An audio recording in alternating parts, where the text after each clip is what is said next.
I'm ready. Live from the Student Life Center on the campus of the Free Lutheran Bible College and Seminary, it is NIAC Conference Championship Basketball. My name is Jason Goodham.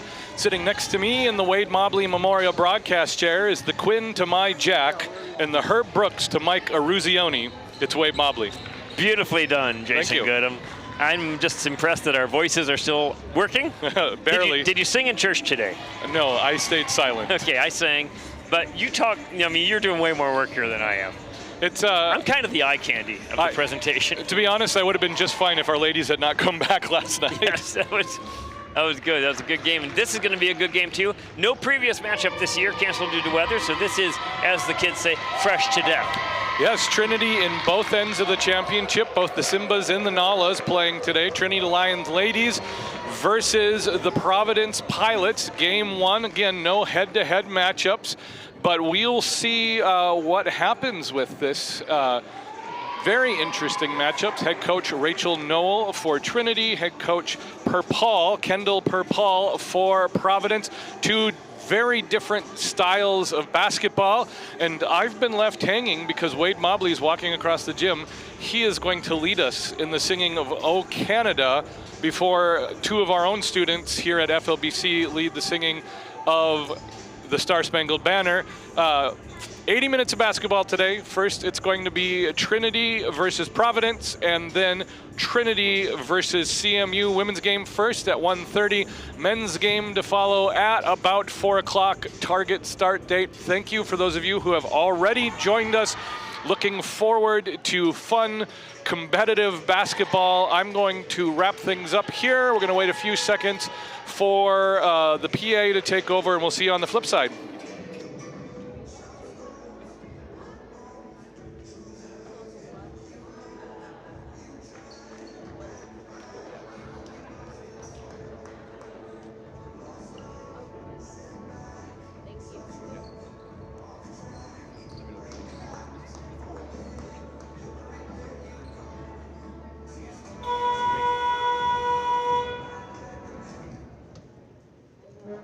Welcome to the Student Life Center here at the Free Lutheran Bible College campus for our championship game between the Trinity Bible College Lions and the Providence University Pilots. Please join me in a word of prayer. Dear Lord, I just want to thank you for this wonderful tournament, Lord. Thank you for this day as well. I just pray over this game, Lord, that you just continue just to keep everyone healthy, keep them from any serious injuries, Lord, and we just continue just to do this all for your glory, Lord. In your name I pray, amen. Now would you please rise, remove all headgear for singing O Canada by Wade Mobley, and followed by the Star Spangled Banner by Abby Jo Utek and Quincy Jensen. O Canada, our home and native land, true patriot love in all of us command. With glowing hearts we see thee rise, the true north strong and free. From far and wide, O Canada, we stand on guard for thee. God, keep our land glorious and free. O Canada, we stand on guard for thee. O Canada, we stand on guard for thee.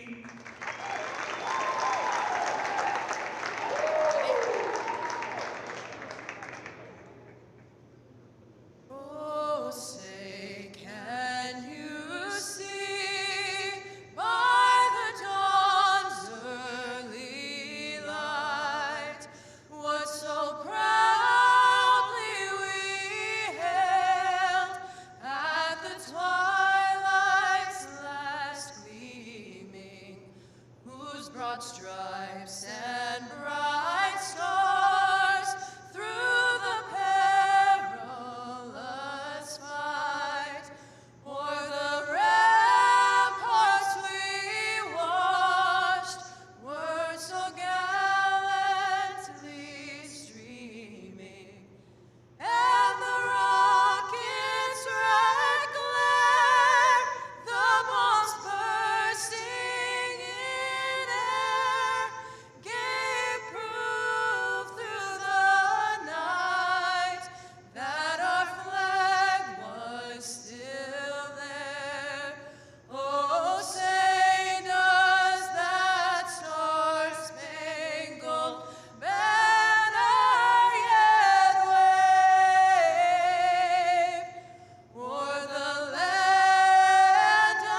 Now, let's meet the starters.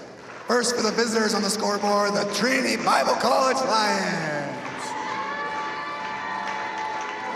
She's a 5'6" freshman, number 5, McKendra Ledgerwood. She's a 5'6" junior, number 10, Marlissa Ledgerwood. A 5'8" freshman, number 11, Michaela Ledgerwood. A 5'6" freshman, number 12, Julie Hall. And a 5'11" junior, number 34, Madeline Berkey. The Lions are coached by Rachel Knoll, assisted by Quincy Wilson and Angie Soto. And now let's meet the starters for the home team on the scoreboard, the Providence University Pilots. A 5'7" junior, number 0, Brianna Buchanan. A 5'2" sophomore, number 8, Fiona Garcia. A 5'8" freshman, number 10, Samantha Bergen. A 5'11" junior, number 16, Faith LaRock. And a 5'4" freshman, number 18, Jamie Dito Antonio. The Pilots are coached by Kendall Purple, assisted by Richard Toes and Darian DuPont. All right, those are your starting lineups. If you missed them for Trinity, Ledgerwood, Hull, and Berkey. First line today for Providence, Buchan, Garcia, Bergen, LaRoque, and Dito Antonio. Again, these two teams have not met this season, which means Providence is only used to one Ledgerwood on the court. That's right. In fact, they might not even know that there are multiple Ledgerwoods. I think you could pick it up. Okay. Tip up, LaRoque wins the tip, goes out of bounds. Oh, no! Oh, hold on, we're good. It's all right. It's all right, we're not here. It's just fine. Worse things have happened. Not lately, but yes. So, Jason Goodham. And there goes my voice for the rest of the day. I'm gonna get you a towel. Thank you, I appreciate that. Garcia curls to the left, she's on the wing. High, top of the key, it's Buchan, runner in the paint, misses it off the backboard. Hull comes down with the rebound. Things are warming up here in the Student Life Centers. I have tea all over my lap. Here comes McKendra Ledgerwood, hesitation dribble, skip past the Hull on the left wing. Hull into the paint. Left-handed hook up and rolls it in. Julie Hull gets Trinity on the board with the runner.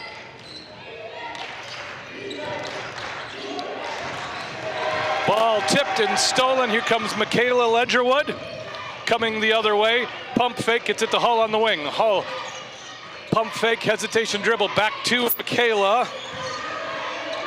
Berkey underneath, and it's a 4-0 lead for Trinity early on.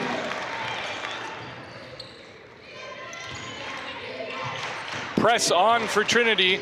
Trinity has started, and they are locked in. Oh, look at that fake by Garcia, but she can't finish.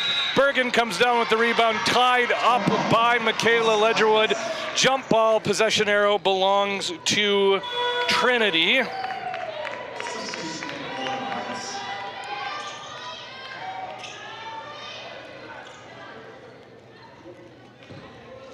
All right, second unit in now for Providence. Lob comes up to half court. Marlissa Ledgerwood controls.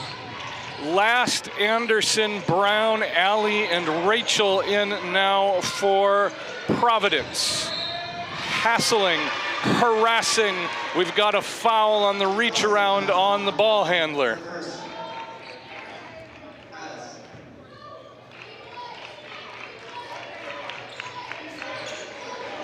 Hull, three-pointer, up, off back iron, rebound comes down to Anderson. Providence going the other way, still looking to get on the board for the first time. Rachel reverses to Anderson. Anderson in the paint, skips out. Adrian Alley fires a three, short, rebound grabbed, snagged by McKendra Ledgerwood, who's fouled by Sydney Last going for the ball. 8:17 to go in the first quarter. Trinity still up 4-0, and Wade Mobley, if wetting your pants is cool, I must be Miles Davis. So tell me, anything happened? What's up? We got 4 points in. 2 quick buckets by Hull and Berkey. and Last picks up her second foul in about 15 seconds. So the tip went right at us. Right at us. Before I could grab it, it hit my medicine ball, which was beverage. full. Was as full as it could be. As it can be. And I think I'm going to say what made you not get to the medicine ball in time was your desire to protect the electronics.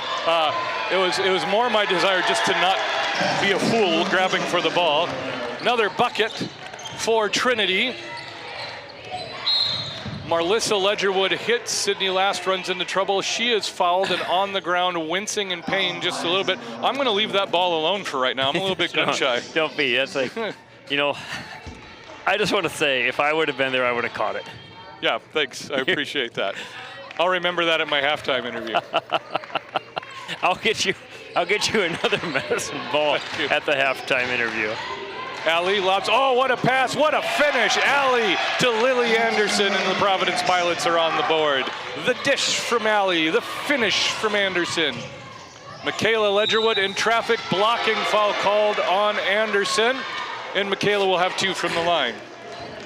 I was able to avoid butchering the words to O Canada, thus starting an international incident. It's okay. The international incident was already settled this morning. Yes. Third line in for Providence. I'm trying not to be too obnoxious about it, just the appropriate amount of obnoxious. He's slightly obnoxious. He cares more about hockey than most Americans. Michaela misses the first. I do care about hockey, but not as much. You didn't grow up close to the border like I did. I do remember watching The Miracle on Ice on a 13-inch black and white TV, wondering why Al Michaels was talking about blue and red lines. Michaela hits the second. It's a 5-point lead for Trinity. Third line for Providence consists of Dara, Warren, Nevitt, Voth, and Benjo, who launches a 3 just a little bit long. Rebound comes down to Julie Hull. Immediate ball pressure after Hull gets it. There is no relief. That's a forecheck. Yeah. Michaela Ledgerwood bounce pass to Berkey underneath. Gets control of the ball, throws it off the rim. Rebound comes down to Amasai Warren. She's stolen by McKendra Ledgerwood. Ball pinballing all over the place. Dara comes away with it. I have no more rosters, by the way. Oh, they're soaked. Here, allow me. Put them right there. There you go. I'm here for you, Jason. I'm here for you. Thank you for sacrificing. Ladies and gentlemen, that was a 16-ounce hot tea and lemonade combination, and it was full. All the way. I will be suing McDonald's after this. Dara, baseline drive, kicks out to the corner. Here's Benjo. Another 3 for her. She's short on that. Rebound down to Hull.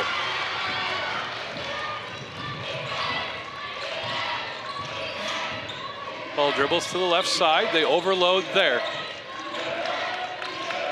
Michaela Ledgerwood. Thank you. Look, the replacement is here, Wade. Oh, no, Sarah, he does not deserve that. He does not deserve that. Thank you. Notice I put it in prime position to do the exact same thing. You did. Matter of fact, could I hold it for you? You're nervous? 6:35 to go in the first quarter. Trinity still up 7-5, and Michaela Ledgerwood shooting from the line. The first thing I did was grab the ClearCom. Yeah. The ClearCom that has occasionally shocked you. I could have been writhing in pain, but you thought of the electronics. I didn't want you to writhe in electrocution. Well, worse things have happened. Michaela misses the second free throw. Trinity now up by 6. LaRoque on the rebound. Here's Fiona Garcia, who's had quite the tournament so far. LaRoque, left side dribble drive, reverse pivots into the paint. Finger roll, finish, no. Foul on Marlissa Ledgerwood. Nueda Hidatsa Sanish College stayed around to watch basketball. Good for them. I like that. Yep. So wanted to see this game because it's the best game of the supposedly right, the best game of the conference that you're a part of. Appreciate that. Conference pride. Yep. LaRoque shooting 2 from the line. Lefty puts one up and does not fall. Both teams not really hitting shots right away. LaRoque's second one does fall, 8-3, 5-point lead now for the Lady Lions. Kayla DeCampos in the game for Trinity, as well as Ellie Ortega and JL Fisher. We did, in fact, a whole line change, so that means Hannah Fisher and Addie Warnicki also in the game for Trinity. DeCampos fires from the wing, short. She's had a rough shooting tournament. She did hit a couple shots late last night. Yeah, and key. Yeah. When FLBC was coming back and making Trinity nervous, there was a quiet the crowd 3. Yeah, Trinity kind of had that we are being tracked by the Dread Pirate Roberts look to them in the end. LaRoque hits the 3, and it's a 2-point game. Well, you know as a Vikings fan what that feels like. I do. That's how it's done. That's how it's done. We are under assault here in the announcer booth. They are getting us integrated into the flow of the game. But I rose to the challenge. I'm going to put this back here now. We're good, thanks. That didn't happen the whole tournament. It's happened 3 times in 10 possessions. J.L. Fisher with the ball on the wing. Fisher loses the ball, steal comes away, Fiona Garcia. She's ahead of everyone, left-handed layup, no good, rebound LaRoque, can she follow? No finish, they're gonna get her, and she'll have 2 more shots from the line. You know, that was worth the price of admission right there. Oh man, I am now awake. If Caleb Carlson of Three Rivers Real Estate had any idea what kind of frivolity he sponsors. Yeah, he would be pleased. Bergen misses the bunny, rebound comes underneath, Bergen steals it right back. Here's Buchan, swings to Garcia. Garcia 3 from the left wing, short, rebound comes down to Hannah Fisher. Here she goes in transition. She's got Warnicki with her. She decides to slow things down. In that high post to Ellie Ortega, who is fouled from behind in the act of dribbling.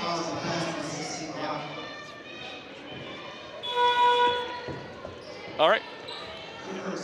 Subs in for Providence, second line, and so we've got Anderson, Rachel, Adrian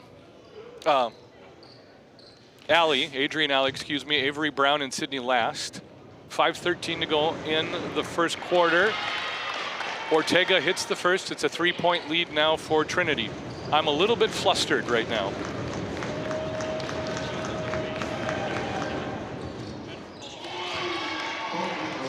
Ortega hits both free throws. Trinity with a 4-point lead now. Intense action here in the first quarter of the ladies championship of the NIAC tournament. Anderson turns around. Adrian Alley for 3 left side. Hits! Oh, Adrian Alley needed that one. It's a 1-point game. Beautiful shot, beautiful release. Pride and joy of Wasilla, Alaska. Press generates a turnover. Avery Brown comes away with it, gets it to Sydney Last. She likes to attack, kicks out. Here's Chelsea Rachel. Steps to her right, travels as she tries to get to the hoop. Turnover and Trinity ball. Yeah, thank you. We appreciate the protection. That's right. It was, that was not a Euro step, it was a Texas 2-step. It was. Michaela Ledgerwood and Julie Hull have checked into the game for Trinity. DeCampos to Ortega. Lobs to Hull, wide open 3, right side, too long. Hull hustles down her own long rebound. She's in the corner, trap, bounce passes out of it, and there will be a foul called on Providence. That might be Last's third.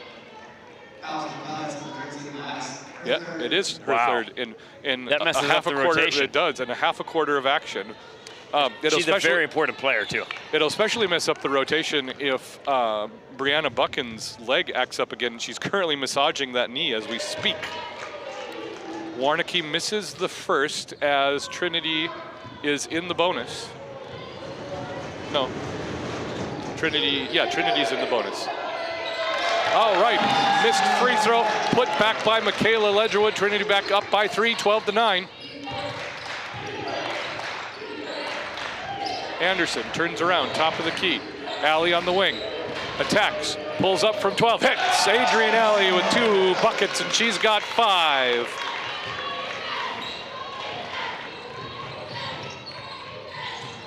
DeCampos takes the pass from Ortega, misses a 3-pointer. If DeCampos gets it going, it's a whole different team. The dynamic of the game changes, and she has not given up on shooting. She's still trying to fight her way through that slump, and good for her.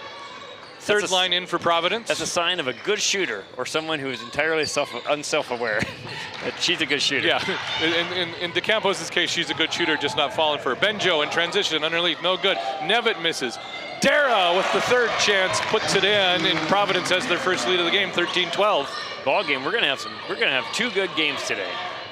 Hull over to Marlissa. Oh, Marlissa Ledgerwood with the touch pass, but she caught Ellie Ortega going the wrong way, and that's a turnover. You like the black unis? I love the black unis. Me too. Solid black and royal blue. And just for good measure, the dress also has gold on it. Yeah, and we can, that's right. And we also can tell the numbers very easily on both teams. Yes. Press generates a turnover for Trinity. Here's Marlissa Ledgerwood for three. Off right. Rebound. Oh my goodness. Michaela skies for it. No, that was McKendra. McKendra gets her own rebound twice and then she's fouled. I have not noticed McKendra limping today. No, she looks a little better in warm-ups, I noticed too. I started to ask her about it, but then I thought she's the kind of person I don't think I would like to distract. No, let her warm up and get her after the game. Yeah. You better block her out too. She's going to get that rebound. McKendra hits the first tie ball game. I wonder if in the Ledgerwood house they would occasionally bring one ball into the living room, just drop it on the floor and fight for it. Just fight for it. They are all ball hawks. McKendra hits the second, 14-13. Hawks, not hogs. Yes, I heard you. Dara to Nevitt, press broken. Warren loses, steal by Michaela. She's trapped, ball tipped, comes down to Dara, another steal. Dara puts it up, too hard off the glass, rebound comes down to McKendra. McKendra, quarterback pass up to JL Fisher, can't handle it. Michaela on the ground, gets it back on the loose ball. She's gonna cover up, she's hassled, harassed. We're gonna get jump ball, held ball. Providence has the arrow. Puck stopped, face-off will come left side. 14-13. Trinity leads by one. Colby Dara pressed by JL Fisher. Warren trapped on the sideline, rolls it out, but misses her target, stolen by Berkey. Berkey to Marlissa, to McKendra. 2:44 to go in the first quarter. What a quarter. Oh, and McKendra takes an extra step on the way to the hoop. Happy feet, no Penguins in the gym, please. It appears to be a line change for Providence. Line change. First line in for Providence. No adjustments to the lines yet for Kendall Perpal. Garcia to LaRoque on the press breaker. LaRoque up ahead to Bergen. Bergen reverses to Buchan. Buchan drives, stops, and pops and hits.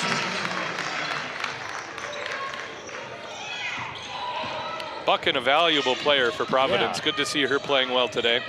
JL Fisher on the wing, harassed by Bergen. Almost loses the ball, gets it back, gets it to McKendra, who sets the offense. LaRoque jumps the pass, tips it. We had an inadvertent horn. LaRoque tries to create contact, does not get the contact, but makes the bucket anyway, and Providence is up by 3. Oh, the defense has been intense so far. It really has, both directions. Marlissa to McKendra, runner in the post, or in the paint. She's fouled by LaRoque. And McKendra will have 2 from the line. That'll be LaRoque's second, team 5th. Now, Providence doesn't really get into foul trouble. No. But individual players, yes, lack of access to them can affect the rotations. So 75 fouls to give. Can't take them with you. Yeah. McKendra hits the first. The most any one player is going to play is what, probably 18 minutes? 17, 16? Somewhere in there, yeah. So roughly that's 18. A lot of fouls. It is. Okay, McKendra missed the second. Trinity down by 2. Ellie Ortega checks in for Marlissa Ledgerwood.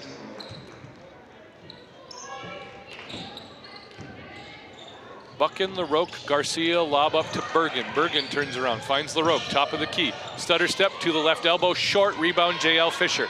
Fisher tries to avoid a trap, gets it to McKendra, back to Fisher. Lob up to Ellie Ortega. Ortega's got LaRoque in front of her, gets it into the post to Berkey. Berkey turns around, immediately trapped, gets a shot up, no foul. Brianna Buchan comes down with the rebound, draws the foul, and she is fired up and will have 2 from the line. Bonus free throws coming to her. Wow. That was quite the exchange. And that is 2 on Michaela Ledgerwood. She heads to the bench, and Julie Hull back in. So we're down to 1 Ledgerwood on the court, joined by Hull, Berkey, JL Fisher, and Ortega. Buchan misses the first.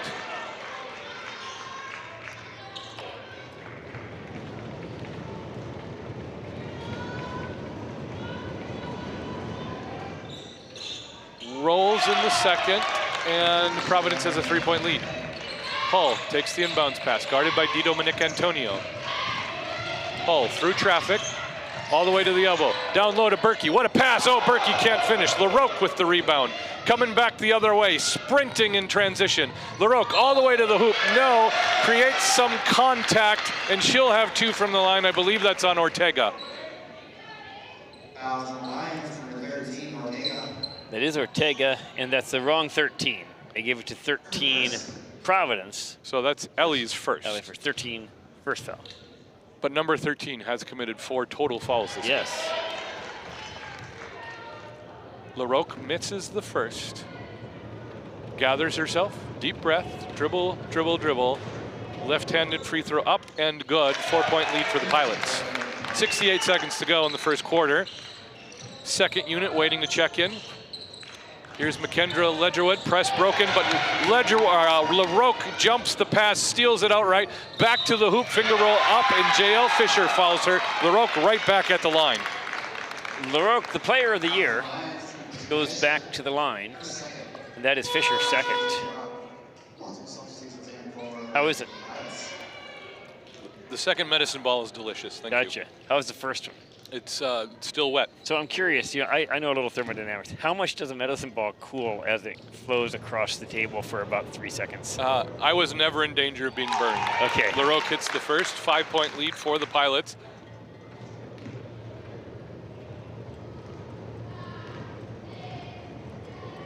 Second one for LaRoque, short. That's a great block out. And Berkey seals out Lily Anderson. Lily has no other choice but to foul, and now Berkey will have 2 from the line. Well, the choice would have been to, you know, let her have the rebound. So 94 feet away, we will shoot 2 shots, and that's Anderson's second as well. So the foul situation is destroying the flow of the game right now, and I think that probably helps Trinity more than it does Providence. Sure. Berkey misses the free throw. Yeah, Providence likes to roll lines. Berkey hits the second, 4-point game. Trinity down. Kayla DeCampos waiting to check in for the Lady Lions. Allie trapped at half court, trying to get out of it. She calls a timeout. Kendall Purpall says it's a 30. Thank you to Caleb Carlson of 3 Rivers Real Estate for sponsoring broadcast all year and for this women's championship game for the Northern Intercollegiate Athletic Conference Tournament. For help buying or selling your new home, count on Caleb Carlson, FLBC basketball alumnus and real estate expert. Email Caleb at 3riversrealestateteam.com. Thank you, Caleb. Think Caleb's listening today? It's a Sunday. Could be. Not a open heavy, houses. Yeah, not a heavy real estate day. No. Caleb's encouraging. Just once in a while, he'll send a text over. He wrote a nice alumni article for our newsletter a couple weeks ago. You know, I saw that. Yeah. He's deeply grateful. He's also in the brochure, the case statement for our new capital campaign. Second unit in for Providence. Brown with the ball. Now right side to Chelsea Rachel. Rachel hands off to Sydney Last, who has 3 fouls right now. Guarded by Ortega. Rachel, top of the key. Pump fakes to the lane. Layup up, hard off the glass. No good. Tries to get her own rebound, but is taken away by McKendra Ledgerwood. Ledgerwood turns around, hands the ball to Hull, and that's about all of the press we'll see on this possession for Providence. Well, McKendra was double teamed and grabbed, hooked, we might even say, And she just fought through it. And Hull agitated, turns it over on the pass.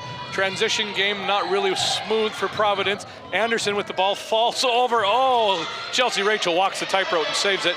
Last for 3, top of the key. Off back iron, rebound comes down to McKendra Ledgerwood. She's not giving that up. Gets it to Hull, who heaves it a half court, but not really close. All right, 1/4 basketball down. Providence Pilots 20, Trinity Lions 16. That was an enjoyable half of basketball. 31% shooting for Trinity, 35% for Providence. 2 for 7 3-pointers for Providence, 0 for 5 Trinity. Free throw percentage similar, but 8 makes to 4 in favor of Trinity over Providence. Executive producer Luke Wanbeck swapping out our wet tablecloth. Could you just do the thing? This is excellent TV right here is what this is. If anybody is missing a pair of reading glasses, we found them on the floor near the booth. Yes. Thank you, Jimmy. Yeah, it's dry. Jimmy, you don't know how much electricity is flowing through you right now. That's an electrocuting device. Thank you, Luke. Yeah, no problem. Luke Wanbeck with... You know, you don't get this on ESPN. No. It's what it is right now. All right, team's out. McKendra Ledgerwood takes the ball at half court. If Dan came on time to these games. Dan Hovestall has no idea what's going on, does not know how I've sacrificed for the conference today. Nearly 3 times, but especially I once. almost died. I mean, I sang another country's national anthem. Jason Goodham dumped 16 ounces of molten lemonade in his lap. Yeah, who's the hero here? Yes. Hull on the wing. 3 up. Oh, I thought that was going down. Michaela with the rebound. Strong back up to the basket. Hits the ground hard. She'll have 2 from the line, and Voth or Nevitt picks up a foul. Oh, look at that. A dry tablecloth. That's delightful. It is. So the pants situation, though. Still wet. Okay. Soaking wet. I maintain that the pants will dry out approximately the moment you pull into your driveway. Michaela hits the first free throw. 9:41 to go in the half. Second quarter just underway. Hits them both, 2-point game. So Dan, the opening tip went right here, hit Jason's tee into his lap. Nevitt to Warren underneath. Voth, oh, can't handle it in transition. And Trinity's going back the other way.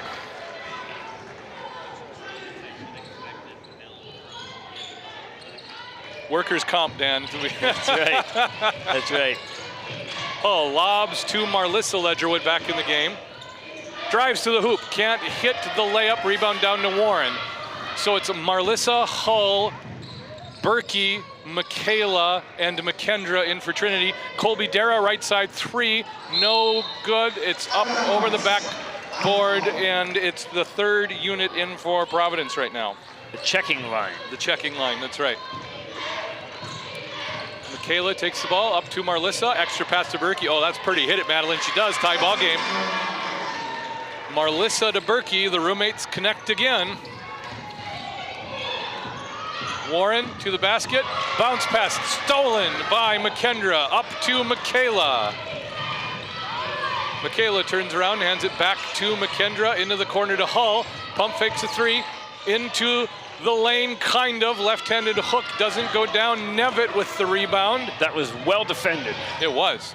Nevitt between 2 Lions gets a shot up. Nothing there. No contact. Back the other way for Trinity. And we are making up for... Oh! I think Michaela lost where she was at on the court. Had crossed half court. She didn't know she had. And that's an unforced error. Well, she figured it out when the ball was 6 inches out of her hand. Yeah. Oh. Can't like get it back. Burt Blyleven hanging curve. First line in for Providence. LaRocque to inbounds, guarded by Marlissa Ledgerwood.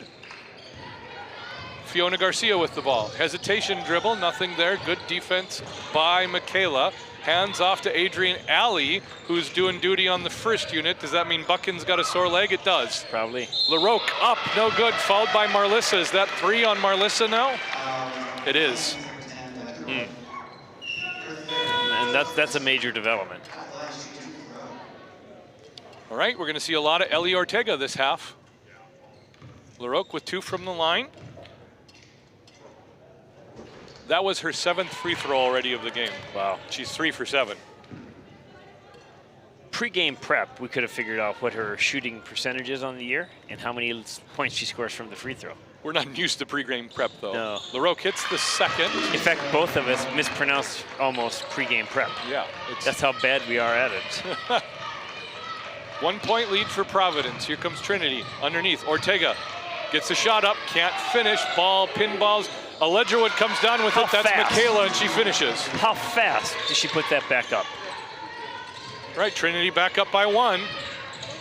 Press on for the Lions. LaRoque catches the pass, lines up a 3, airballs it, rebound down to McKendra, who was fouled from behind by Fiona Garcia.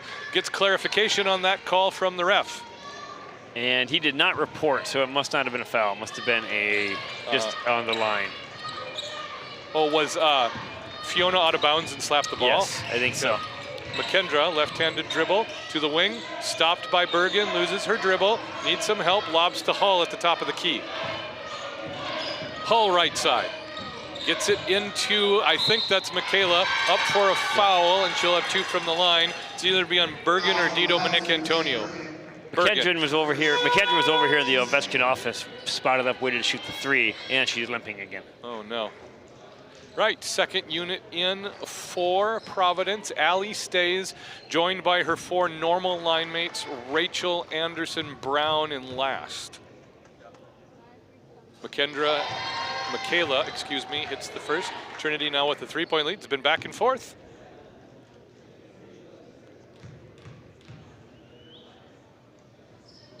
Michaela hits both. 3-point lead for the Lady Lions. Hull steals the inbounds pass, drives and lays it in. Oh, that's unfortunate for Providence. It's a 5-point lead for Trinity. And another deflected pass and another steal. This time McKendra gets it to Michaela in the lane. Oh my goodness, what a run for Trinity. 28-21. Trinity finishes. They do. Now up by 7 in like less than 6 minutes of time. 6 seconds, I should say. Yeah. Allie, top of the key. Providence needs to set an offense here. Allie dribbles around to the right side, tripped up by McKendra, and that will be McKendra's first.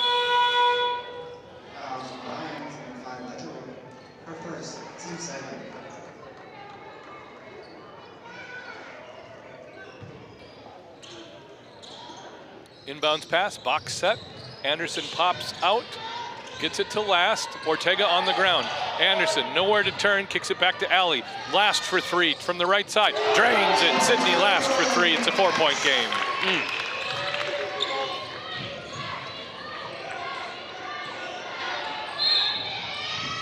Ball pressure results in that's 4 on Sydney last. She just does not dial down the aggressiveness. No. And Coach Kendall Perpall just deciding to roll with the lines. Yep. Is that part of the system? It must be. DeCampos is checked into the game for Trinity, as with J.L. Fisher. Ortega up. She has a flashing DeCampos, but missed her. Warnicki on the baseline. Back to Ortega. Out to J.L. Fisher. 3 off the back iron. Rebound comes down to Avery Brown. And 3 points to Hannah Fisher on the takedown. Jump ball, arrow belongs to the Lions. That was textbook. It was. 2 hands on the ball, just hang on. Nothing else matters after that. Lob from the sideline comes into Alley. Alley avoids the trap, dribbles around it, and DeCampos disrupts the pass. It's DeCampos versus Alley. Euro step, and DeCampos travels and then slammed to the ground, and she does not feel good right now. She's on the ground in pain, gathers herself, pops up. Good job, Kayla. She picked up the ball, stepped through Euro step style, and ran into Lily Anderson. And could not establish her pivot foot. Last on the press breaker, gets to the middle of the court. Sydney Last with a head of steam. Oh, loses the ball on the way up to a layup. She'll have 2 from the line, and I'm guessing that's on DeCampos. Her first. We're going to end up with a free throw shooting competition deciding this. DeCampos currently checking for a bloody nose. I think her face contacted the floor on that last drive. Last hits the first. Sydney Last trying to make the most of what limited minutes she has left in the game. Yes. She might fall out before halftime. Last night, the FLBC game, because the ladies came back and made it close, it ended up being a free throw competition that we lost. Yeah. If we would have hit some shots, man, that would have been a great game. Right, steal for Providence in transition. Chelsea Rachel with the 3, air ball. Sydney Last rebounds, but pushed out of bounds by Hannah Fisher. Hannah Fisher on the block out. Because of the air ball, it put Fisher in a bad position. Yeah. Those are awkward. Yeah, that's rough. If it hits the rim, everything's fine. All right, third line in for Providence as they will be rewarded with an inbounds play. They're gonna do kind of a curled line here. Greek letter, capital letter gamma, we'll call it. Gamma formation? Gamma formation, there, I like that. Voth with the ball, Patience Benjo. Dribbles calmly, Dara down to Warren. Warren loses the ball, Dara recovers, 9 on the shot clock. Darrow tries to drive around J.L. Fisher. Fisher 3 on Fisher. Disagrees, and J.L. Fisher's got 3. What if both teams foul out before halftime? Do we like just set the ball at half court and see which way it rolls? No, that's foosball. Okay. Dara hits the first free throw. Providence down by 2 now. I enjoyed trying to explain hockey rules briefly to our officials. I love so much fun.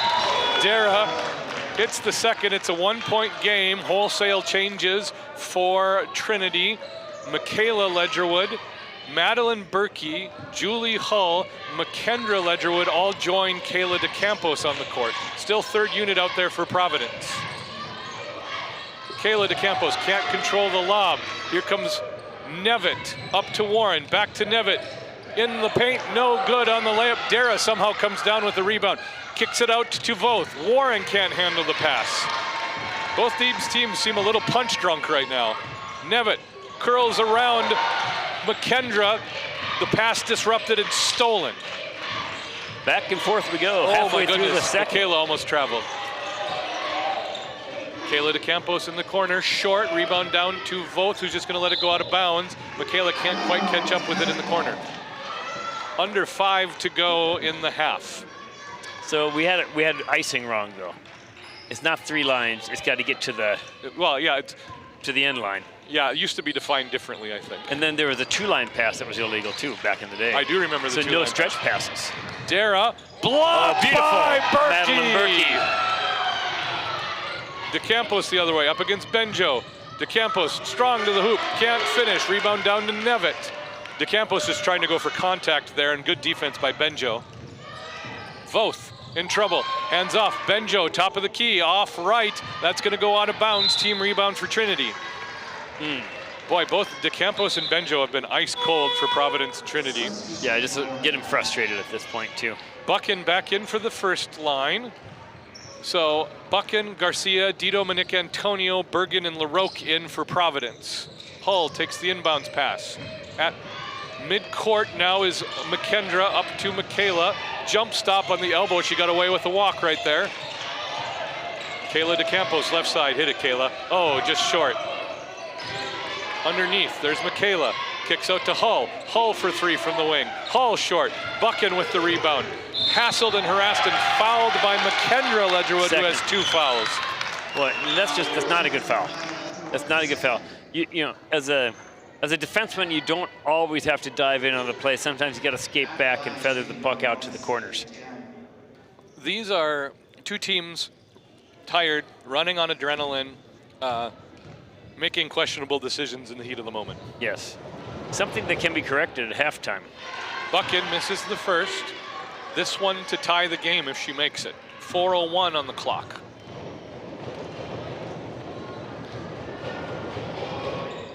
Hits the second, tie ball game. Trinity at one point in time up by 7, now it's tied again. Michaela to McKendra.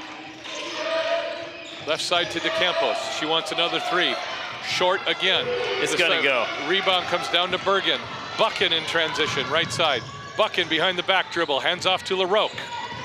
LaRoque to the paint, from the line. Lays it in, and Providence has the lead again. Player of the year brings the team back. 11 points now to go with 3 rebounds for Faith LaRoque. Hull gets to the corner. And a foul. Post entry 3 pass fouls to now. Berkey. LaRoque with 3 fouls. Berkey will be shooting from the line. She's already shot 2. Okay, but unnecessary. Oh, no. They won't. Providence is not in the bonus yet. My They're bad. not. Okay, so but I'm just so used to unnecessary it. foul. Yeah. LaRoque reaches around. The ball it was entered not deep post, but short corner. All you have to do is wall up and make her shoot around you. Underneath, here's Michaela, pump fake, left-handed layup, up and good. Michaela hits, tie ball game. This is a good game so far. Yes. Garcia into the middle of the lane. She's got open ground in front of her. Kicks out to Dominic Antonio, loses the ball, stolen by Michaela. And then a travel by Kayla DeCampos. She gives a friendly smile to the ref, but he didn't take the bait. I honestly was surprised that Garcia kicked out there. I thought she was going to attack. I thought she was going to attack or kick left. Buchan with the inbound play. Here comes LaRoque down low on the baseline. Left-handed dribble drive, right-handed scoop, up, no good. Rebound, Julie Hull. Lob. Oh, no. Wow. Oh, we got a rolled ankle here for Fiona Garcia. No, hit in bloody the face. nose. Smacked in the face. Yeah, it was a Ledger-Woodian shoulder. Buchan, hesitation dribble. Dominic Antonio blocked by Berkey on the three-point line. Here comes Trinity the other way. Oh my goodness, what a finish! Michaela Ledgerwood, the off-balance shot and one. 2 fouls, Samantha Bergen. Michaela has 1 from the line, second unit in for Providence. Trinity up by 2. Michaela Ledgerwood can extend the lead to 3 with this free throw.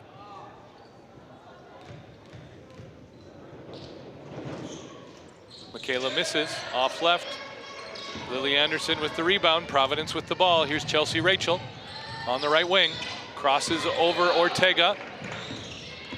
Allie hands off to Sydney Last. Last loses her footing. Foul on McKendra. That's 3. That's 3 on McKendra. 3 on Marlissa. I'll watch this here. And 3 on JL Fisher. I think they tangled up legs. Well, they probably got her for swinging the arm. Yeah. Sydney Last, first free throw short. That one hurts. 2:25 to go in the half.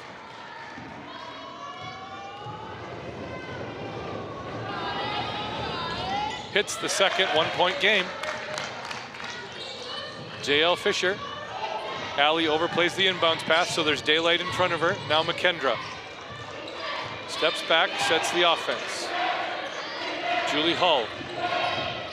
Drives right side, throws it up, no good, gets her own rebound. Hull See, gets out Lily of trouble. Anderson is walking right through her. Berkey misses the 3. Lily Anderson gets to the ball, rebound. Here's Sydney Last in transition. Last all the way to the hole, blocked and fouled. Is that Ortega? If that's on Ortega, that's 2 on her. Madeline Berkey. Madeline her Berkey first. picked it up. All right, so Berkey has 1. We're under the 2-minute mark. Sydney Last shooting 2 from the line.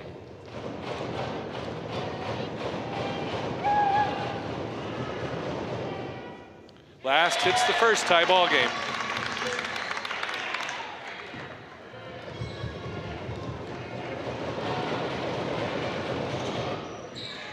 Last misses the second. Anderson tips the ball to Last. Last gets 2 more. And Providence up by 2 now. Julie Hull. Michaela Ledgerwood. Avery Brown just takes the ball away from her. Loose ball recovered by Ortega though. Ortega on her back. Timeout called by head coach Rachel Knoll. And they're going to go with a 30-second timeout. Quite Wow. a game. This is what you would expect out of a championship game, I guess. Yes, it is. So I'm going to go to the other stat setting. total fouls. 29 fouls. And we still got 98 seconds to go. 28 turnovers. So that means roughly 3 fouls or turnovers per minute of game time. That's insane. Did I do that right? Yeah. So every 20 seconds, and more than every 20 seconds, but every 19 seconds, there's been a foul or a turnover. The shot clock is 30. Frantic pace, frenetic pace. All right, out of the timeout. It's Michaela, Ortega, Hull, Berkey, and DeCampos. Second unit in for Providence. Berkey, 3, all alone up top, short. Neither team hitting threes right now. Ortega loses the ball. She'll have 2 from the line. That's last. Is that last for last? No. Rachel. And probably only her first foul. Third unit checks in for Providence. Nevitt, Voth, Dara, Benjo, and Warren. As they say in the South, Rachel got 1 foul, but she's been fixing to get a whole lot more. We had a lot of contact on ball. Ortega misses the first. Trinity still down by 2. 1:27 to go in the half.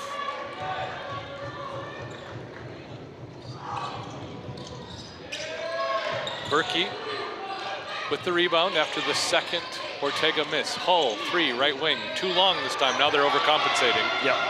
Dara, she's got Voth with her. Dara travels, double dribbles, violation of some kind, and we'll go back the other direction. She tried to dribble and pass at the same time. Yes. Caught in the middle of indecision. So now we'll do this full court trapping press. Michaela, bounce, oh, good bounce pass, good finish. Michaela Ledgerwood to Ellie Ortega, and Trinity ties the game. 1 minute left to go.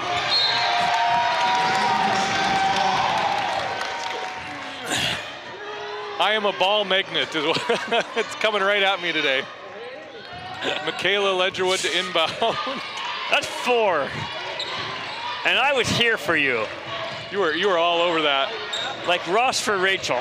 That's something. I was there for you. Michaela Ledgerwood on the right wing. Swings the ball, drives to the baseline. Can't hit DeCampos. DeCampos tips it to Hull. Hull short on the long 2. Rebound tipped out to Warren. Here's Dara in traffic. And out of bounds. DeCampos dribbles the ball for her, and she was out of bounds when she did it. That's not something you see every day. No, but we've seen it twice in this game. I know. We got everything for you. Getting your money's worth. About 6 seconds between shot and game clock right now. Dara dribbles to the middle of the court. Gets it to Benjo. Now Warren. 20 on the shot clock. Warren reverse pivots, finds herself at the line. Tries to get a shot up and she travels.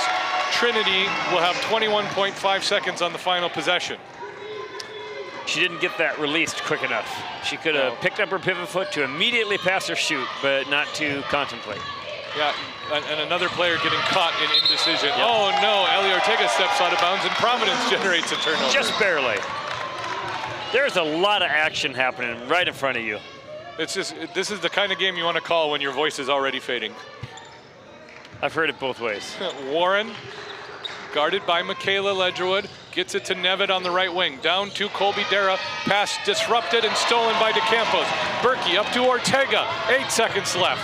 Hands off to Hull, 6, 5, 4, 3, 2. Can DeCampos get the shot off? She gets a shot off at the buzzer, off left.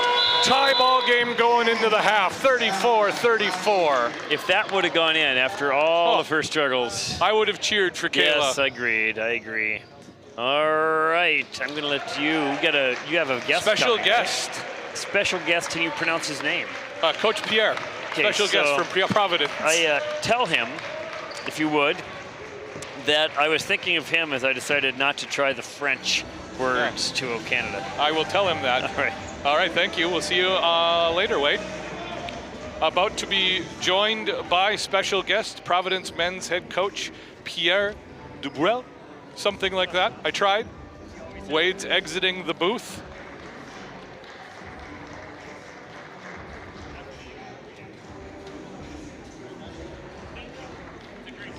All right.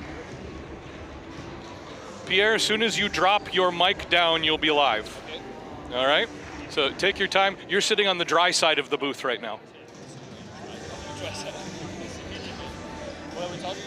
Oh, we'll just talk.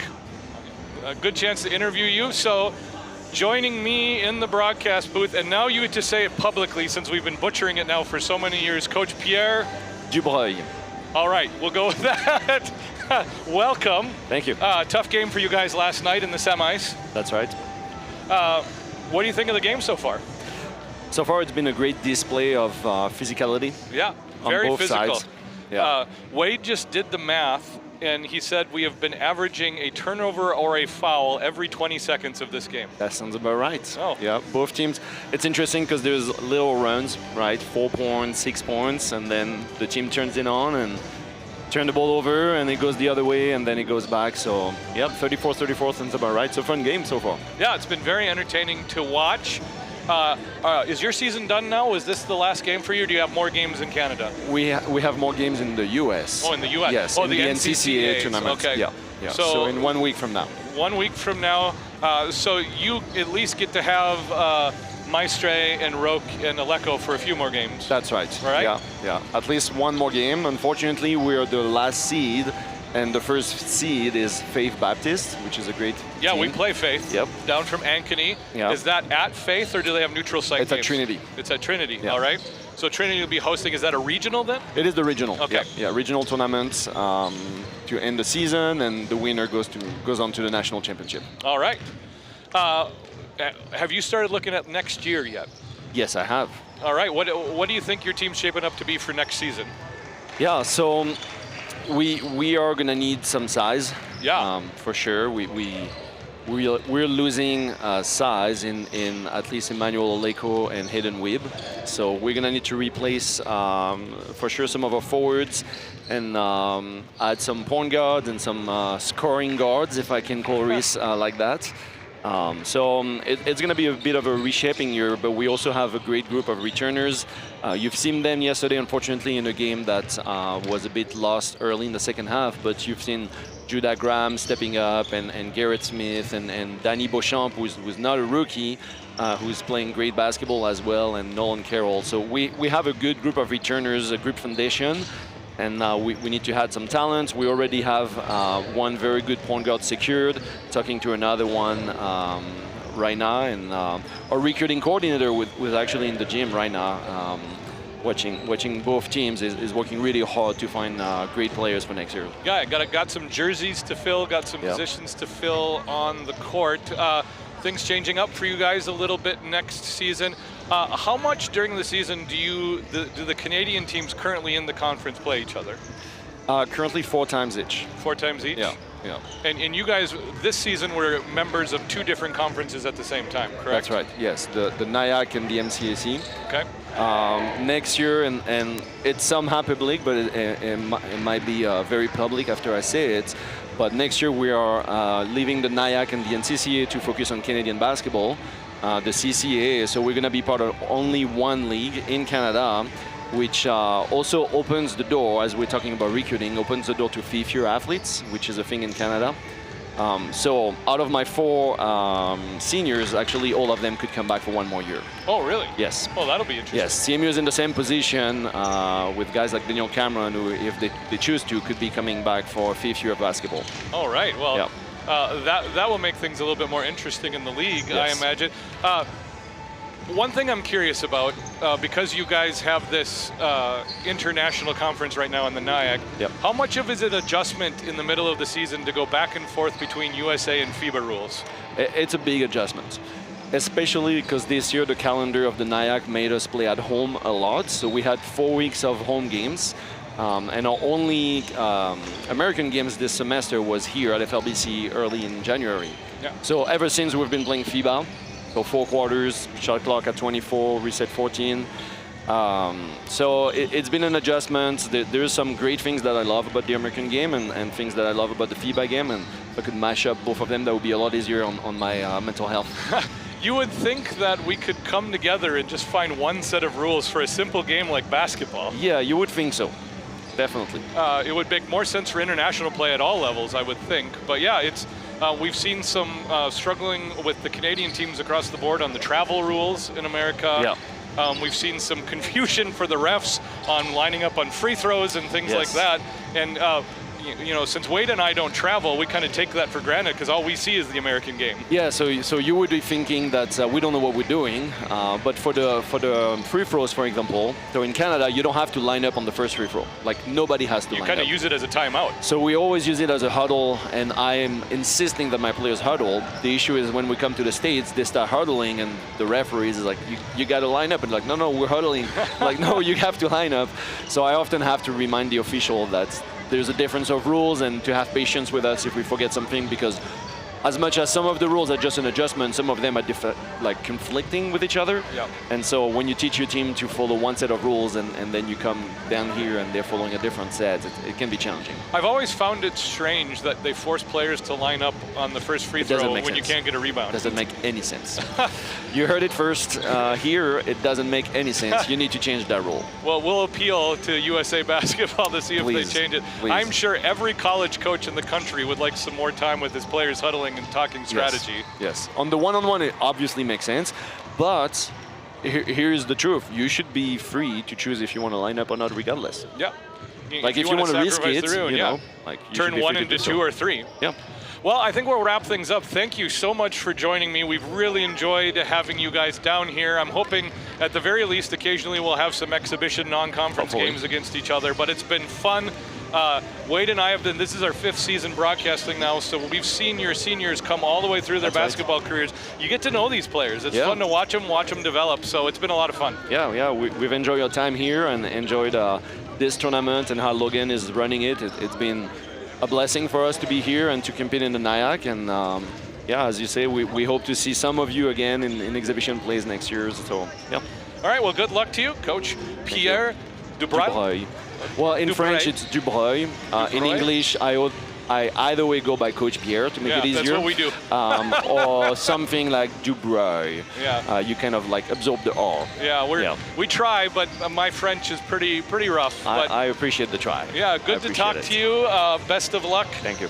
Next week in the NCCAAs up in North Dakota, and we'll be back live on the air in about 5 minutes. See you Pilots. then.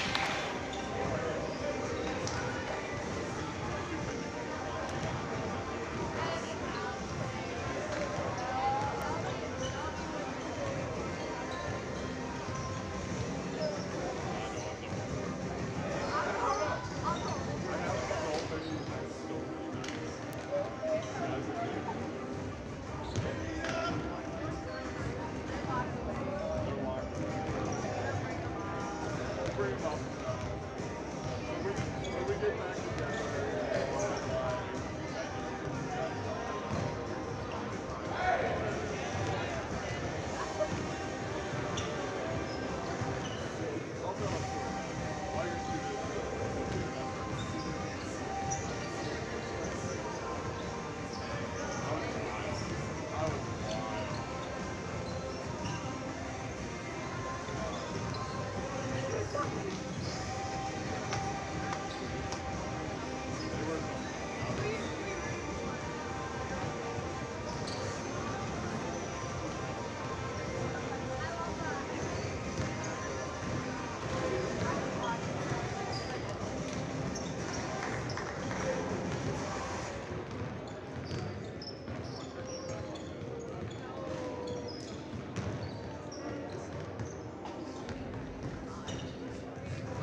Just a little over a minute to go before the start of the second half of the Women's Championship game in the NIAC postseason tournament. All tied up. We're going to reset things at 0, basically, 34-34. So how do you pronounce it? Dubroy. That's how it sounds. Just like it looks. Yeah. He says Coach Pierre works just fine. He's pleasant to listen to. He does a good interview. And he's a good man. A little bit of breaking news there as well. Yeah. No sense repeating it. Okay, 34-34.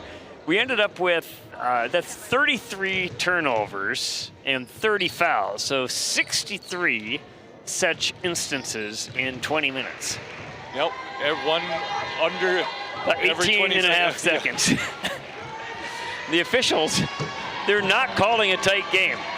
No, there's plenty left on the table they could call, but we actually need to play basketball today. Could have been easily 7 or 8 more fouls, even. Easily, yeah. Lots of physical contact, and I like how Pierre put a pleasant gloss on that one. So if this game goes to overtime and it tips again, Wade, you're standing right there. Yeah. Yeah. I should have gone for it.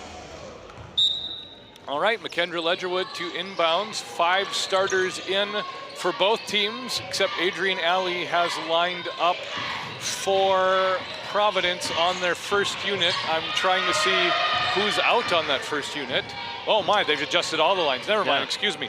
Buchan, Alley, LaRoque, Garcia, and Nevitt. So it's a completely adjusted line. I took things for granted.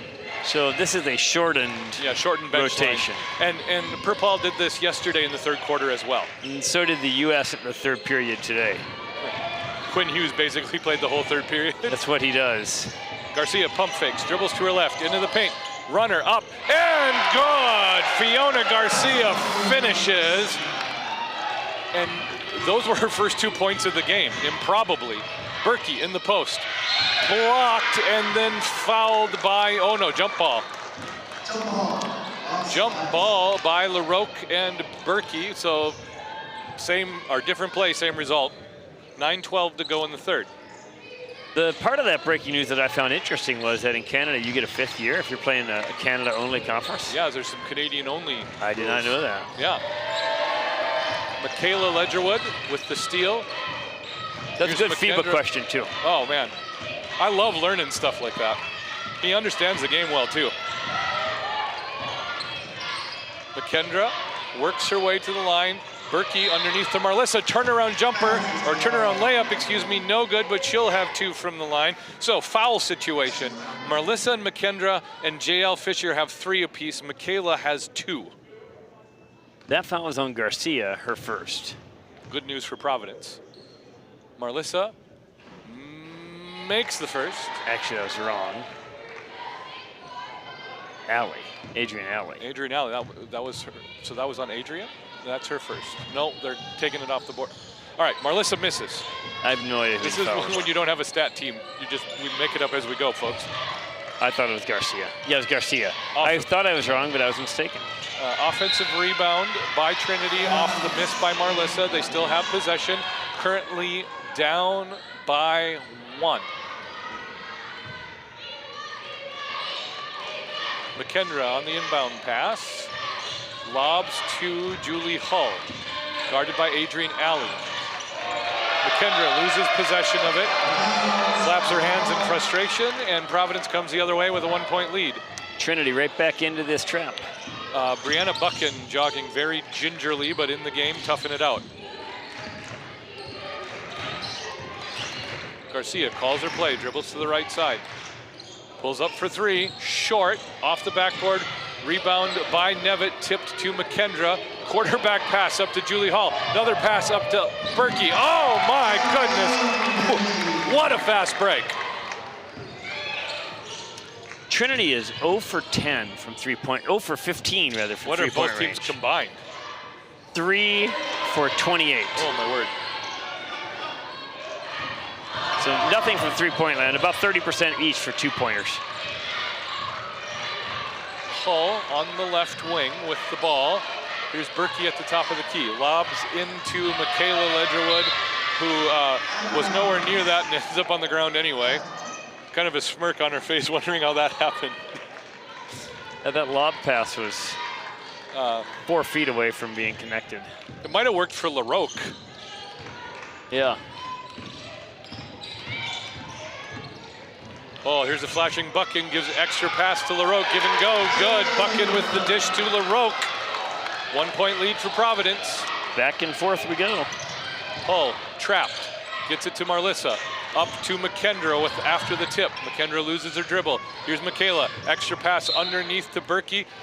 Tipped, disrupted, out of bounds. Trinity still has the ball. Line change in for Providence. Now we see a true second line as Allie's gonna stay out there with her normal line mates. We had 7 lead changes and 6 ties in the first half in a couple cents. Oh, play. Oh, Michaela can't finish the bunny after an excellently executed out of bounds play. Jump ball, Trinity gets it right back. That one doesn't happen much. They finish pretty well typically. They do, that was unusual, surprising even. 7:07 to go in the third. McKendra slaps the ball again. Finds Hull on the left wing. 1 dribble, 3-point attempt, in and out. Nothing there for either team from beyond the arc. Here's Sydney Last and her 4 fouls. Into the lane. Scoop layup, no good. Rebound Anderson. She is fouled. And the only one near her was Michaela Ledgerwood. That'll be 3. And that'll be 3 on her. It'll be 9 Ledgerwoodian fouls. Evenly distributed. Yes. As sisters often share together. Anderson.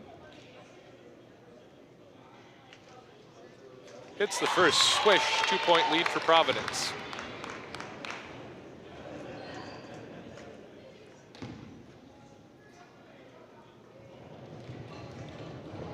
Anderson's shuffle step, a couple dribbles, shot up, short, rebound down to McKendra. That's McKendra's 8th rebound. Marlissa jump stop on the perimeter, into the paint, out to McKendra. McKendra for 3 long, rebound down to Anderson.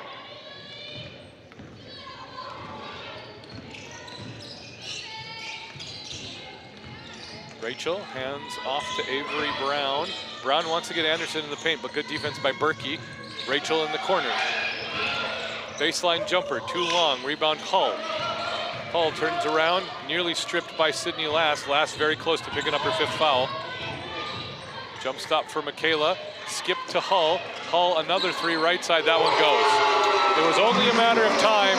Julie Hull hits a 3 and Trinity's got a 1-point lead. Our teams are 4 for 30 on the night from 3-point land. That's something. Marlissa steals the pass to Chelsea Rachel. And then Last steals it right back. Last around Ledgerwood and one. Marlissa picks up her 4th. Last has another one from the line. Providence leads by 1. Line change, Trinity. And Providence. 9 new players in, 1 waiting to check in for Sydney Last. This, folks, is an announcer's nightmare. Yeah, right. So more or less this is 5 pickup teams saying I got next. It's like a jamboree. So JL and Hannah Fisher, Ellie Ortega, Addie Warnicki, and Kayla DeCampos in for Providence. Sydney Last hits the end one, and it's the first unit now in for Providence. LaRoque, Bergen, Garcia, Buchan, and Dito Manic Antonio. Providence up by 2. Buchan, there's a scrum, ball on the court. Somehow Providence comes away with it. Dito Manic Antonio gets it to Fiona Garcia, who pushes it up to LaRoque. LaRoque to the hoop, through Ortega. Foul called on Ellie Ortega. That'll be her 2nd. The fouling turnover situation has not calmed down. No, it has not. What are we at now? 33 fouls, 27 turnovers, so that's 60 in 25. LaRoque hits the first free throw, 3-point lead for the Pilots.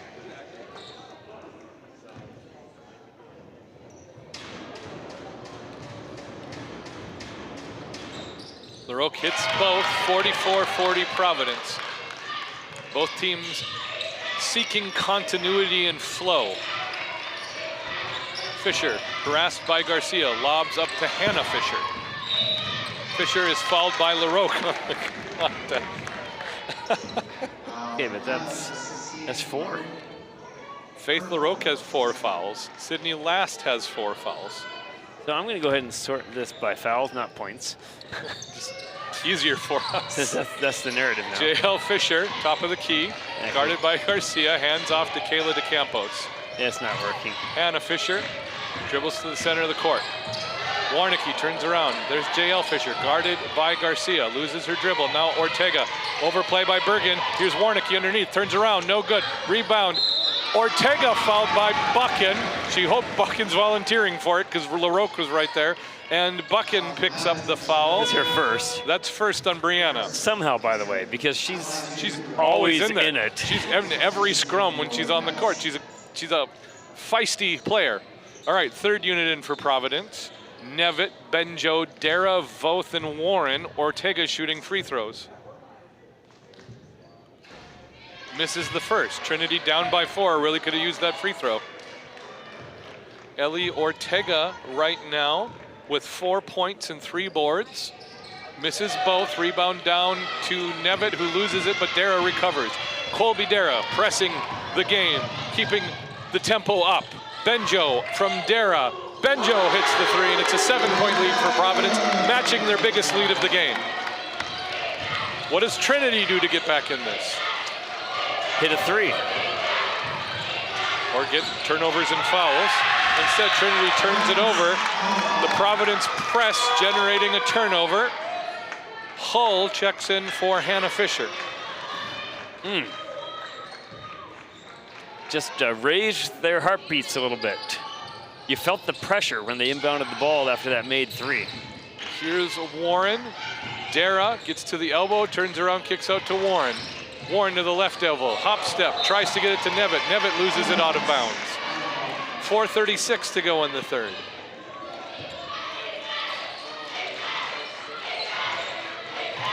DeCampos back to Hull.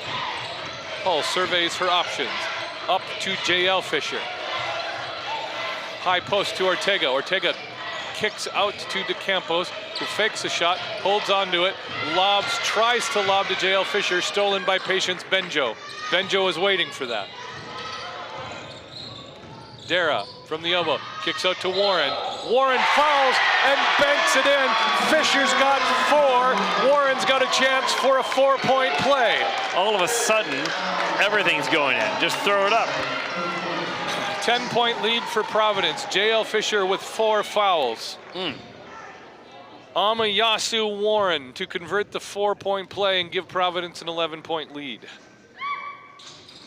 Misses it. Rebounded down to Ellie Ortega. She's played some important minutes for the Lions today. Trinity trying to get back in this. Down by 10.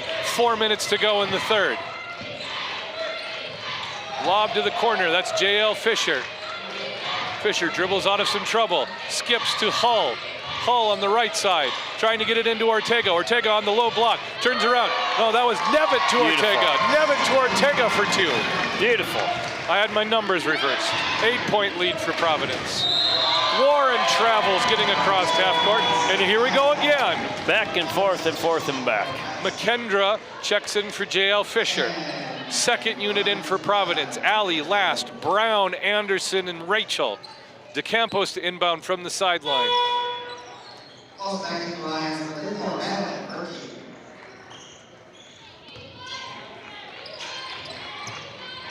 McKendra takes the pass, lobs ahead to Hull. Takes the screen, center court, top of the key. DeCampos over Sydney Last, off right, rebound down to Sydney Last. Oh, poor Kayla just has not found the range at all this tournament. Sydney Last to the elbow, kicks out. Avery Brown fakes a shot. Now Adrian Alley. Little shake and bake, passes back to Avery Brown. Brown does the same thing. Now Chelsea Rachel. Rachel, Last. 10 on the shot clock. Last airballs a 3, straight out of bounds. Trinity with the ball, down by 8. 3:07 to go. Michaela Ledgerwood checking into the game for DeCampos. Okay, the Ledgerwood twins, Hull, Ortega, and Berkey on the court right now for the Lions.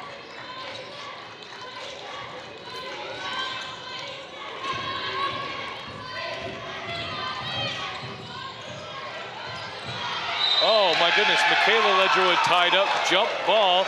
Avery Brown on the aggressive defense generates the turnover via jump ball. Good sportsmanship, Avery Brown's all right. Michaela checking on her to make sure. Under 3 to go in the third. It's a good ball game. It's highly entertaining. Choppy, it's entertaining. It's entertaining for action purposes, maybe not for technical skill. Yes. Even the opening tip was entertaining. Sure was. Here's an opening tip for you. Put the medicine ball behind it. Behind 3 layers of defense. McKendra at center court from the logo. Drives to the basket. Floater with the left hand. Oh! Good And call. Lily Anderson draws the charge. No bucket. And McKendra picks up her fourth foul. Marlissa and McKendra with 4 apiece. Rachel Noel, if I was to say what she looks like when she's fit to be tied, I would probably say the look that she has right now. Lily Anderson. A conference, they reversed the call. Oh, Lily Anderson's not happy with that. So they Trinity is. So probably a simultaneous call, block and charge. And so you get together and you talk about it. And you know, block and charge is way harder than it looks. It's immediate. So Kendall Perpall getting the explanation from the ref. And so McKendra goes from 4 fouls to 3 fouls and now 2 shots. All right, we've cleared things up. McKendra with the ball. Dribbles 3 times, left-handed free throw is up and good. So that was a 3-point play for McKendra, and now it's 50-45. Last, into the paint, straight up over Berkey, no good, gets her own rebound, curls out to Adrian Alley for 3. Adrian hits the shot, it's an 8-point lead. Julie Hall now. Both teams just going at it. Trinity down by 8. To the baseline. Hull, low block. Lays it up with the left hand. No good. Alley chases the rebound, but it comes down to McKendra. Right-handed scoop layup. Good for McKendra. 5 straight points for McKendra on Trinity's side.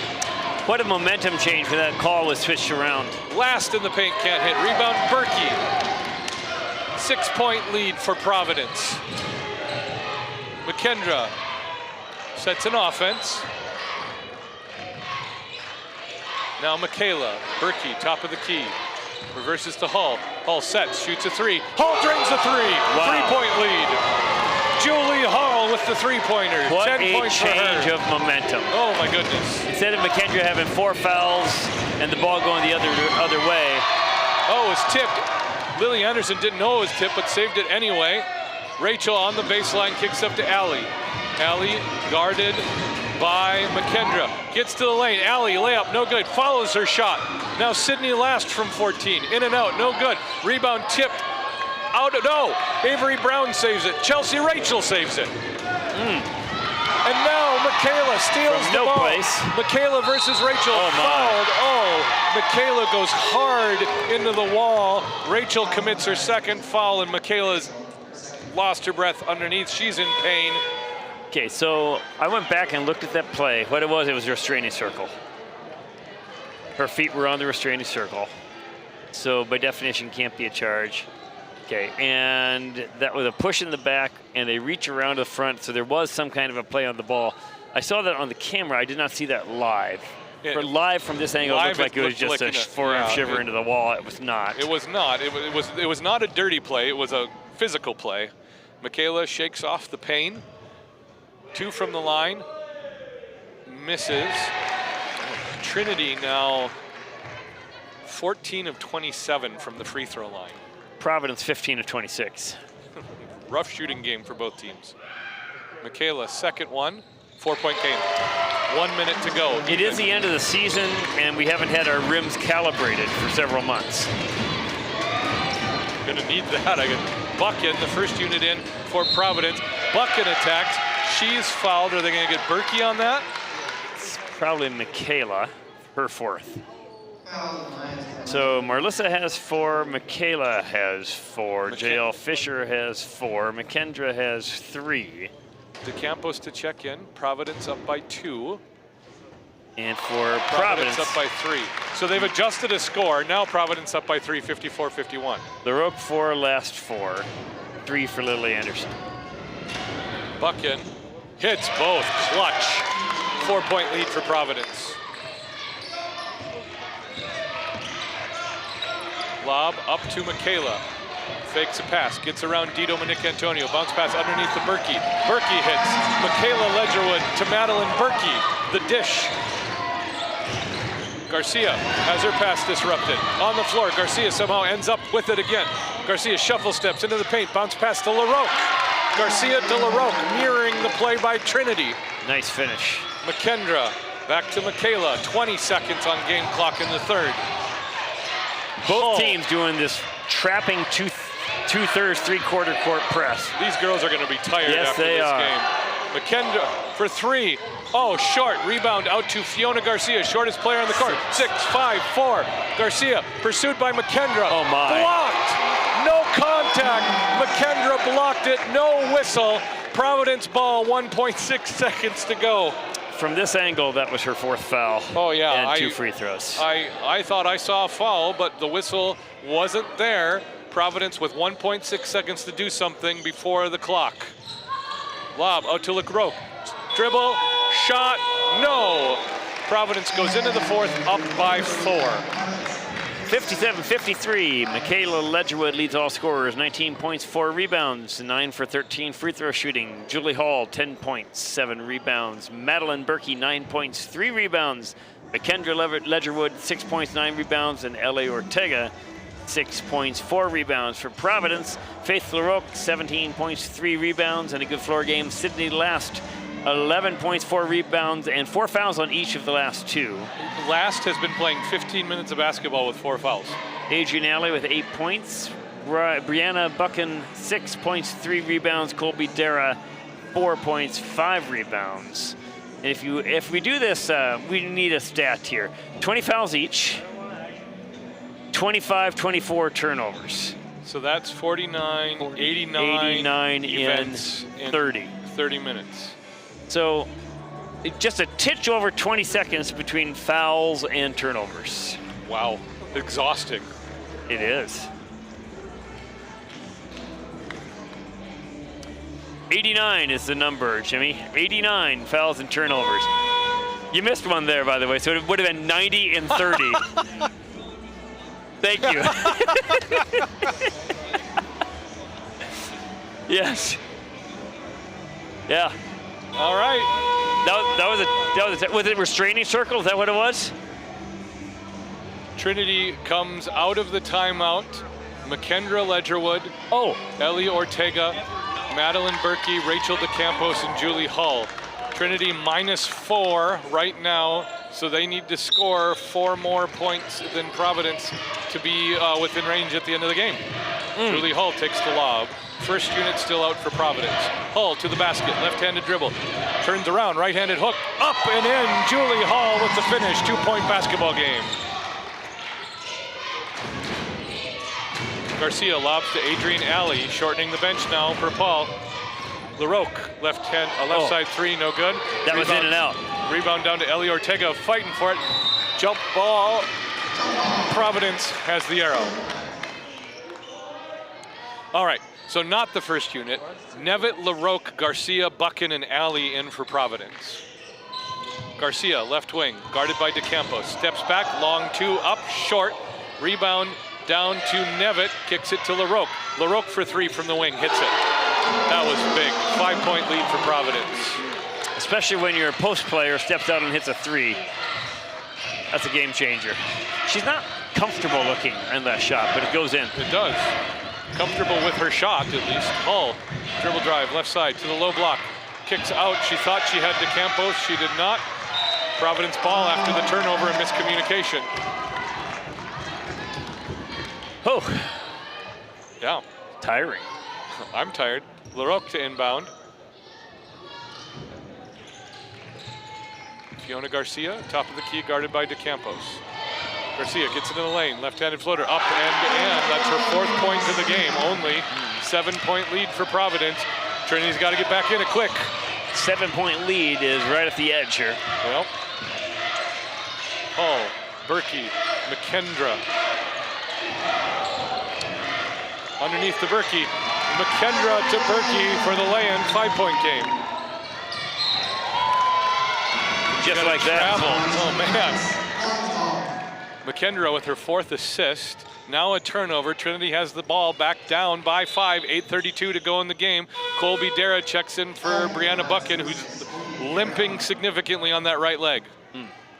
Dara, an agitator on defense. She's quick. It's a long season.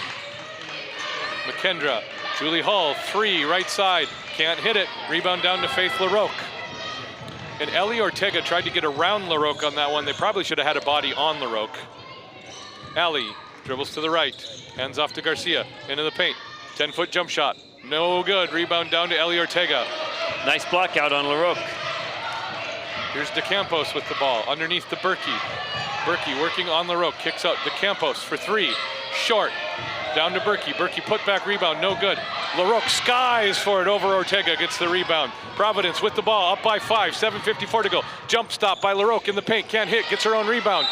Fights for a second shot and fouled. Is that going to be on Ortega or is that going to be on McKendra? 4th on McKendra. McKendra has 4. Last checks in for Fiona Garcia. So on the eventual replay, what you'll see is she was vertical, but she's moving forward. Leaning into it, yeah.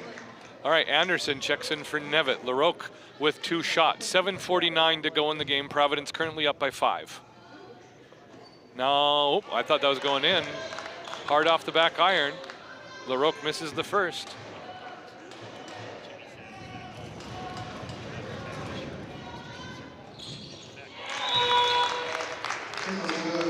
LaRoque hits the second. Providence now leads by 6.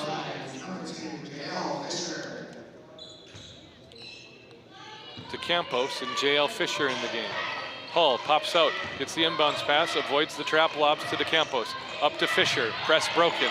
Here's Hull again on the right wing. Hull lines up a 3. She likes that spot. Oh, she hits a 3! It's a 3-point game. Julie Hull's having a game right now. 15 points, 7 rebounds.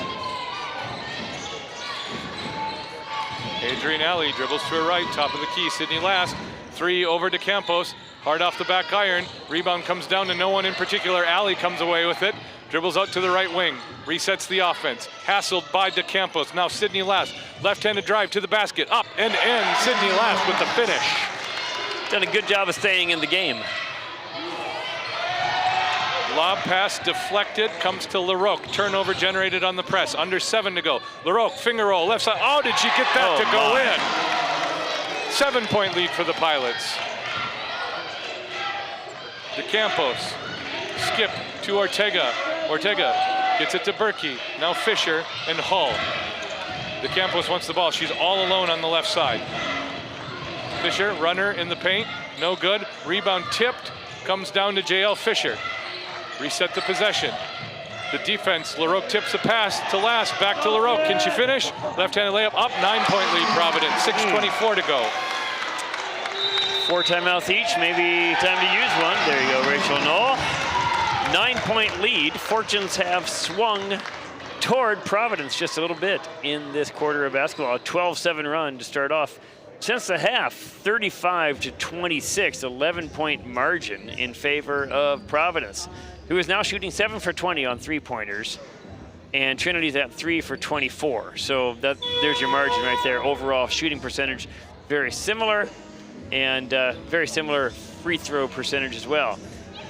28 turnovers for Trinity, 25 for Providence. So that's a total of 53 turnovers and 41 fouls, 94 such incidents in 34 minutes. Wow. That's a lot. Every 20 seconds. And I mean, and honestly, there could be 10 more fouls.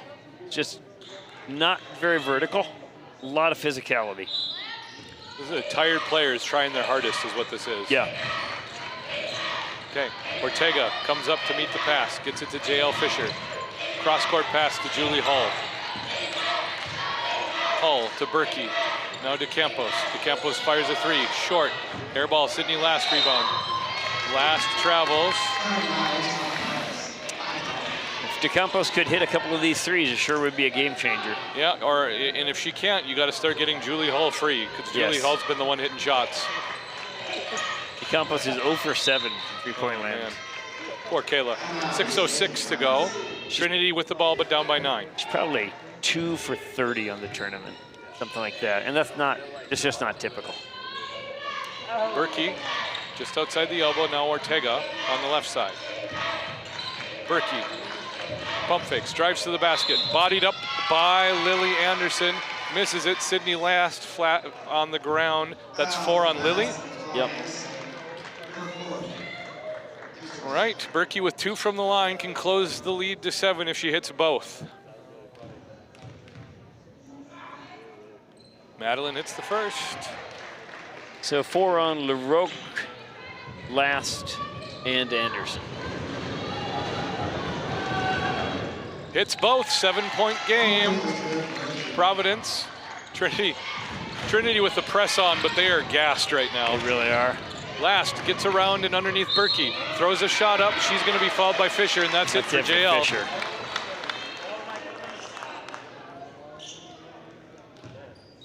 Coach Rachel Knoll waiting to see who comes in. All of the Ledgerwoods are gonna come in. Why just send one Ledgerwood in when you can send in all 3? You know, if you're losing substantially to Trinity, you close your eyes and you see Ledgerwoods. Yeah, they haunt your dreams. You drive into beautiful Ennis, Montana, and the sign says home of the Ledgerwoods, and you turn around and just leave. All right, the 3 Ledgerwoods, Hull and Berkey on the court for Trinity. Last hits her first, 8-point lead for Providence, 5:49 to go in the game.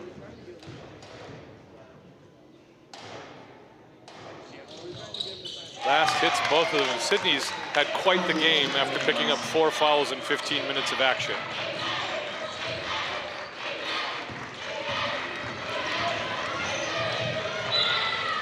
Dara agitates McKendra, out of bounds, still Trinity ball. Trinity needs a basket to tighten this up a little bit. Still within reach. Hull pops out, guarded by Warren. Now Marlissa, pump fakes, drives into the lane, kicks out. That's Michaela, travel. stutter step and travel. Turnover. She's done that a couple times. Yep. 9-point tendency, lead for perhaps. Providence. Subs in, LaRoque and Alley check in for Last and Anderson. So LaRoque, Nevitt, Warren, Alley, and Dara right now. All sorts of rotation adjustments for Kendall Purpall. Underneath, oh, Dara disrupts the pass to Michaela. Warren coming back the other way. Here's Colby Dara, left wing. Dara drives left side, has a lane. Up, straight up, no good. Rebound comes down to Colby Dara. She passes out, tipped by Berkey, stolen by Hull. Hull gets across half court. Both of these teams, not much left in the tank. McKendra on the left wing, 5 minutes to go. Trinity down by 9. This is Marlissa, double teamed on the baseline. Curls around defenders, skips to Hull. Hull for 3, that's gonna be off right. Rebound comes down to Colby Dara, steps on the line. Trinity maintains possession. A fresh 20 on the shot clock, 4:48 to go on the game clock. That was quite a sequence. Oh man. Ortega checks in for Berkey. Garcia checks in for Warren. Spread inbound play coming. Screen by Ortega. Waiting for someone to get open. It's a lob to Marlissa. She doesn't have to save didn't that. have to do that. But she did. Hull, guarded by Dara. Dara playing great defense this game. Pass disrupted, recovered by Ortega. Marlissa, McKendra, Julie Hull, 18 on the shot clock. Drives, runs, nothing there. Ortega tips it out of bounds. Providence ball, still up by 9, 4:28 to go. Rachel Null calls a 30-second timeout. For 30. Thank you, Caleb Carlson of Three Rivers Real Estate, for sponsoring broadcast all year and for your support and encouragement of the Free Lutheran Bible College and its athletic program. For help buying or selling your new home, count on Caleb Carlson, FLBC basketball alumnus and real estate expert. Email Caleb at threeriversrealestateteam.com. 71-62, Providence with the lead and the ball. 4 minutes and 28 seconds to go. This has been a dogfight. Providence pulling away right now. Trinity needs a run, and they need one quickly. 101 fouls or turnovers. What? Is that right? Can't be right. 58, 43. 80, 101 fouls and turnovers in 35 minutes and change. Unbelievable. LaRoque. There's got to be a number for that, like BBAP or something, or Babbitt, or the foul quotient. Bibimbap. Yeah, No, the that's Korean. Bibimbap, yes. It's Korean food. All right, pass disrupted, recovered by Alley. Got to get across half court. 10 seconds.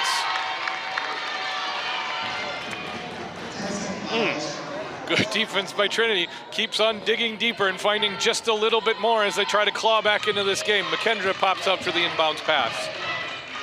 Guarded by Dara. Great defense by Dara. Here's Marlissa cutting to the hole. Oh, can't finish. I think you've seen that twice her entire career. Yes. LaRoque, guarded by Ortega. Adrian Alley with the ball, guarded by Hull. Alley waits, sets, gets it to LaRoque. LaRoque's going to attack, gets to the elbow, turns around, nothing there. Kicks out, no, she turns around, shoots a jumper anyway. Falls flat, gets to Marlissa. Marlissa creates space and is fouled. Is that 5 on LaRoque or is that 3 on Garcia? 8. So 3 on Garcia. Okay. So when you're doing the big numbers, they do this. Yeah, they turn him sideways. If LaRoque had falled out there, that would have changed the entire game for Providence. Yes. Did Pierre say that Providence's men is the lowest or the last seed in the NCCAA regional? Yep, that's what he said. Hard to believe. Garcia picks up number 4 on McKendra. All right, so LaRoque, Last, Garcia, and Anderson have 4 fouls for Providence. Ledgerwood, Michaela, Ledgerwood, McKendra, Ledgerwood, Marlissa have 4 fouls for Trinity. And Fisher's already out. And Fisher's fouled out. 3:34 to go. Trinity still down by 9. Although it feels like momentum's shifting just a little bit. Agreed. Hull, pump fakes a 3. Left side drive. Euro steps, one too many steps around Nevitt.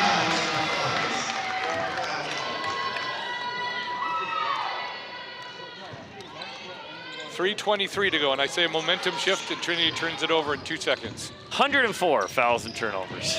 Garcia shakes and bakes, kicks out. Here's Dara for 3. This might be a dagger, it is. Oh man, Colby Dara, 12-point lead for Providence. Ice cold. Dara picks up the hand check foul on Hull. How are we not in the bonus? How is that Dara's first foul? Her second foul. They just called it her second foul. Last checks in for Dara. I have to remember I'm looking at somebody else's stats, aren't I? All right, next foul gives Trinity shots. Got to be pushing, agitating, and pressing. Make Providence foul you. You got to start making your free throws. Allie rides Michaela all the way up. Now McKendra. Last slaps at the ball. If that would have caught her wrist. McKendra, oh my goodness, ends up flat on her stomach. Fiona Garcia the other way, lays it up and in. 14-point lead for Providence. This game's getting out of hand. Well, that might do it. McKendra looked up from her stomach and could not believe a foul was not called. Let's see what happens here on the replay. Okay, yes. Bumped, and oh, I don't know. Not a lot there. Not much there. So I think what we're seeing is Providence just throws 15 players and 75 fouls at you, makes the game ugly. And yeah, Trinity's just running on fumes. Every new wave of adrenaline is meant just inundated by Providence. If you were going to play the game over for Trinity, would you try to turn it into half court? Yes. So they're pressing effectively. Trinity is pressing effectively. But one of the things that press does, whether you turn it over or not, it raises the tempo of the game, introduces more possessions, and that's how you get 105 fouls and turnovers. I think in hindsight, slowing it down, and especially once LaRoque got into trouble, you just got to work it to Berkey or one of the Ledgerwoods underneath. So strong in the post. Yes. Even Ortega and Warnicki, you should have been pressing that low block. And now Julie Hull's been hot in the second half, but it hasn't been enough. And now Trinity's got to make up 14 points in 165 seconds. Remember, these teams have not played this year. Their meeting got snowed out. So this is one of those things where if you'd played a couple, 3 times this year, in the tournament, you'd probably have something figured out. Yeah. Lob comes up to Julie Hull. Skips to Michaela. Michaela up to McKendra. McKendra dribbles out calmly. She's going to pop a 3 over Sydney Last. Nails it! McKendra for 3. It's an 11-point game, 2:30 to go. And now you have to press because you need the ball. Avoids the trap. Here's LaRoque. LaRoque loses her footing. Bounces it to Allie. Turf monster got her. Last, pump fakes to the hole. Pulls up from 14, no good. McKendra with the rebound. Up to Julie Hull. 2:05 to go. Hull pulls up for 3. Boom. Hits it! Oh my goodness, Hull hit it. It's an 8-point game. That's her 2 spot. minutes to go. Garcia kicks out to LaRoque. Good decision. Providence just needs to eat clock. Garcia pump fakes. 1:50 to go. Backs out. 15 on the shot clock. Providence eating some clock. Garcia curls around some players. Shoots a 3. Long. Rebound down to Julie Hull. Sydney Last got away with her 5th foul again. Hull guarded by Allie. Hull to midcourt. Pulls up. 3 over Nevitt. No good. Rebound down to Last. Boy, that would have been big. Under 90 to go. Providence up by 8. Allie with the ball. Forced to lose her dribble. Lobs to Last. Last wants a 3. Last off. Rebound comes down to McKendra again. Now Marlissa. Back to McKendra. 1:12 to go. Trinity running on fumes. Michaela. Center court. Julie Hull. 3 again. Oh, I thought that was going in. It was 1 minute to go. from this angle. It might be over for Trinity. Entertaining. Hull fouls Garcia. Hull gasping for air. Her first. And still another foul to give for Trinity. 51.9 on the clock.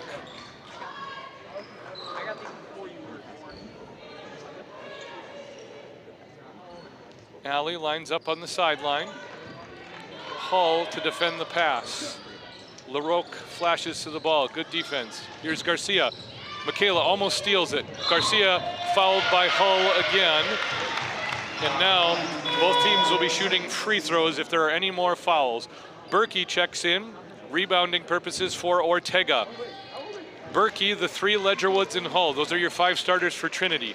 LaRoque, Nevitt, Garcia, Last, and Alley for Providence. Providence up by 8.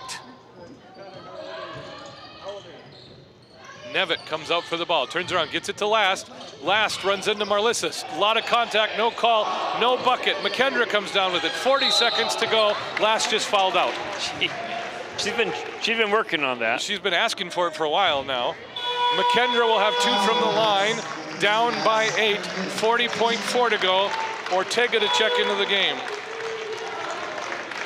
For Sydney Last, 5'7" junior, she'll be back. Big free throws for McKendra, makes it a 2 possession game if she hits both. She does not.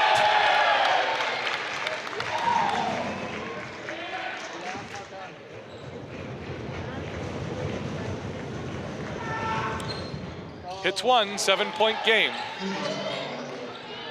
Fiona Garcia. Nevitt up to LaRoque. LaRoque has her pass blocked and stolen by McKendra. Here's Julie Hall for 3, right side.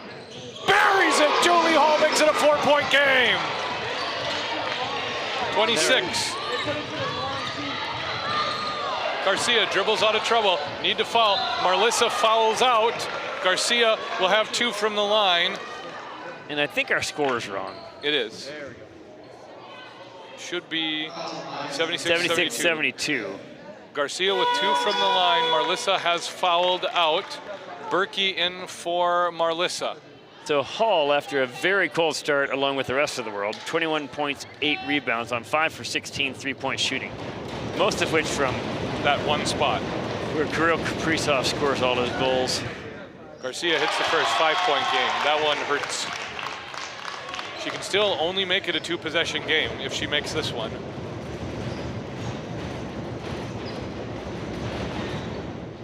Hits both. Clutch free throws from Fiona Garcia. Garcia up to 8 points. LaRoque with 25. Sydney Last with 15, but she's out of the game. Somehow this became a game again. Rachel Knoll sets her strategy, needs 2 3-pointers in under 20 seconds to tie the game. Julie Hull has been unconscious from 3 in the second half. 112 fouls and 3-pointers. So we need 8 fouls and turnovers. We need 8 fouls or turnovers in the next 19 seconds to get to 3 per minute. That's something. That's something. That's a lot. The men's game last night, the last men's semifinal, only had something like 15 turns the whole game. Yeah. It's a different brand of basketball right now, and I will say this. Both these teams have given everything they had and then some. Yeah. Right, Trinity, what's the strategy here? Michaela to inbound. Fisher, JL Fisher, Marlissa Ledgerwood, and Sydney Last have fouled out of the game. There we go. Hull turns around, fires a 3 over Dara, can't hit it. That's about it, folks. Hull fouls Garcia. And sometimes matchups matter. FLBC's women almost beat Trinity, first game of the year and last night. I don't think FLBC's women would do very well against Providence, and we didn't during the year, just because of the depth and the speed. Garcia.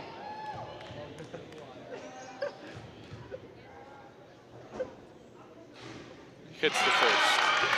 That 7-point lead. That ices it right there.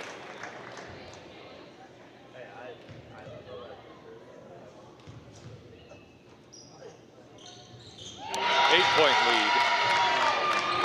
You give, unofficially, since we don't have any authority, Garcia's probably the player of the tournament. Yeah. Really has made a difference, particularly in last night's game. McKendra can't hit the 3, time expires. And we have a purple rain here in the Twin Cities as Providence comes away with the NIAC championship. Purple. I said that. Purple rain. The purple rain. Oh, well. Thank you very much. Well done. Providence wins the title.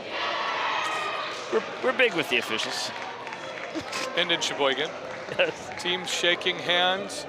Trinity came oh so close, but when Providence pulled away, Trinity couldn't quite get back into it. Teams will pray at half court. Fun tournament, ladies. Running down some individual stats for Providence. Faith LaRoque with 25 and 7. Sydney Lass with 15 and 6.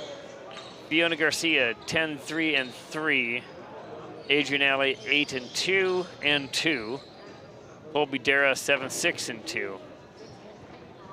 For Trinity, Julie Hall, after a cold start with everybody else, 21 points, 8 rebounds on 5 for 17 three-point shooting, probably about 50% three-point shooting in the second half. Michaela Ledgerwood, 19 and 4. Madeline Berkey, 13 and 4. McKendra Ledgerwood, 10, 12 and 5. That's a solid game. And Ellie Ortega, 6 points, 5 rebounds. Again, the story of the game, the narrative we introduced, 51 fouls, 62 turnovers, a frenetic pace of basketball, both teams pressing. I would love to see a rematch with Trinity slowing things down and running half-court offense. Yeah, this is Kendall Perpal's first season as head coach of Providence Pilots, and he comes away with the conference championship. Second place trophy this year's NIAC. We'll let the awards speak for themselves. From Ellendale, North Dakota, Trinity Bible College Lions.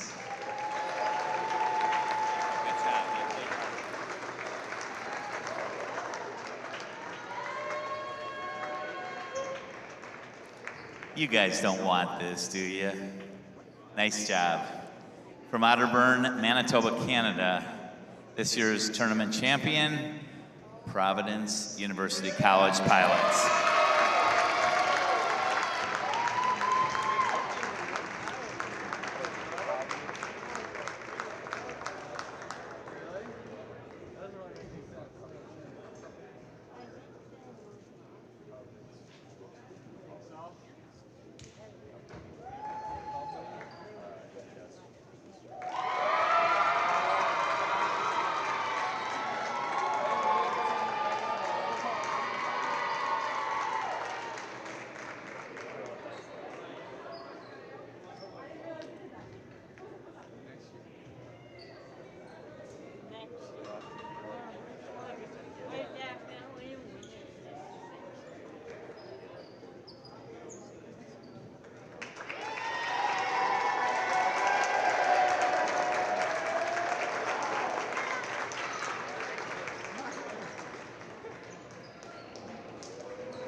Yeah, right before turning.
I almost put my head in front of the camera. I was like, I almost put my head in front of the camera.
So the guy tried to dunk during warm-ups or during the game? He's wide open and he just jammed and fucking fell. So Right on. did the basket dip? No, it missed. It missed. Hit the back of the rim inside. It was sad, actually. You could tell it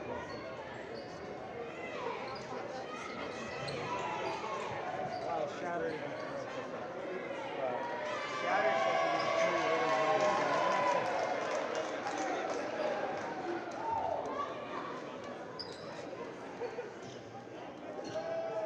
I wish that would be Yeah.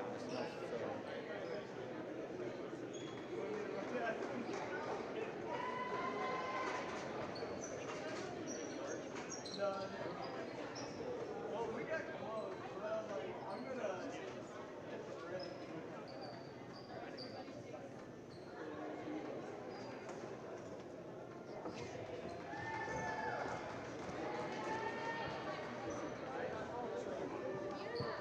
read The King's Stilts by Dr. Seuss?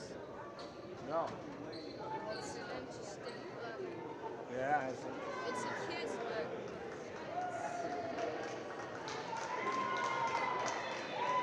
Why is sleeping? That's weird.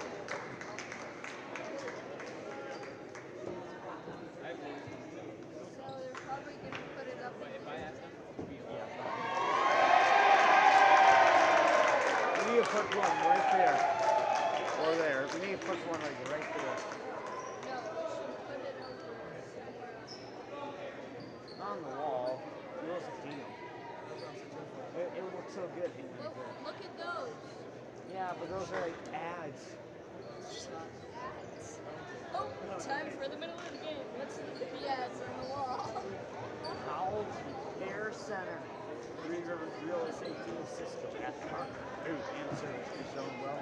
Management powered by Enterprise and beyond the world of opportunity. Alright.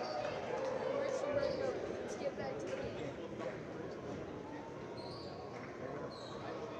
No, really. I think they would put a banner up here. Up there. I think they would put like up around here, like third, 1, 2, 3, the fourth one in.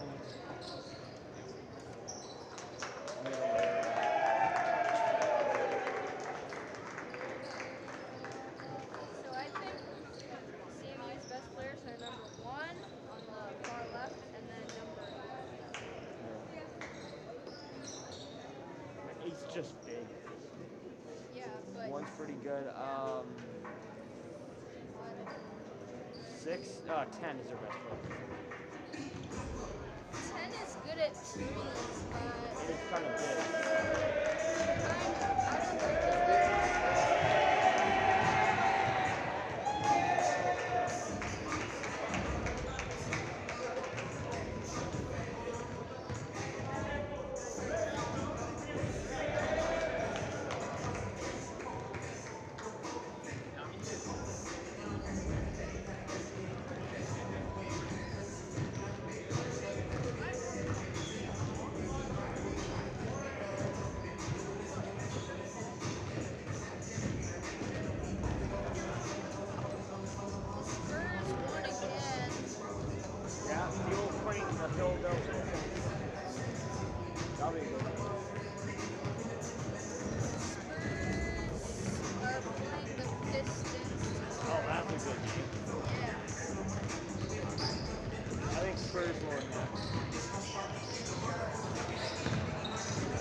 This year. Yes!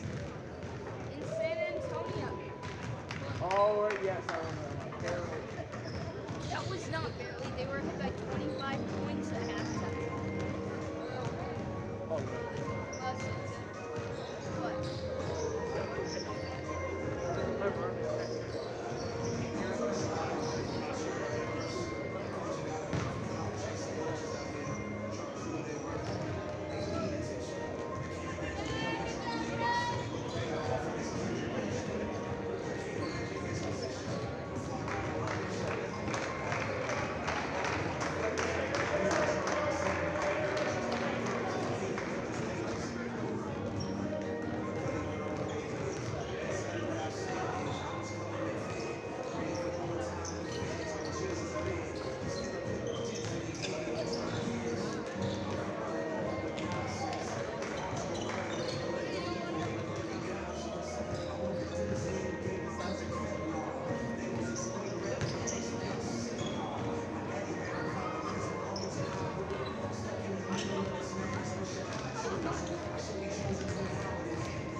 don't care. I don't care.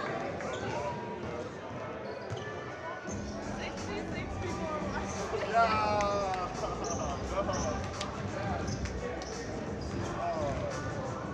Molly, who are you? I've been sorry.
was like, I get my car.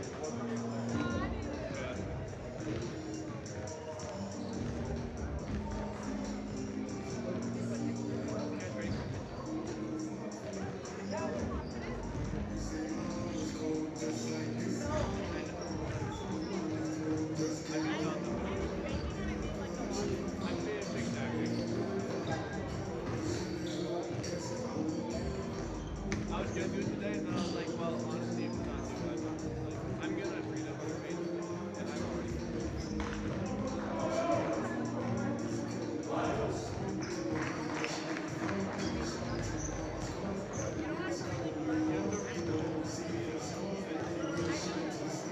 don't. He's never said that I made anything, but it's so like I think it's like I'm just gonna write the thread from.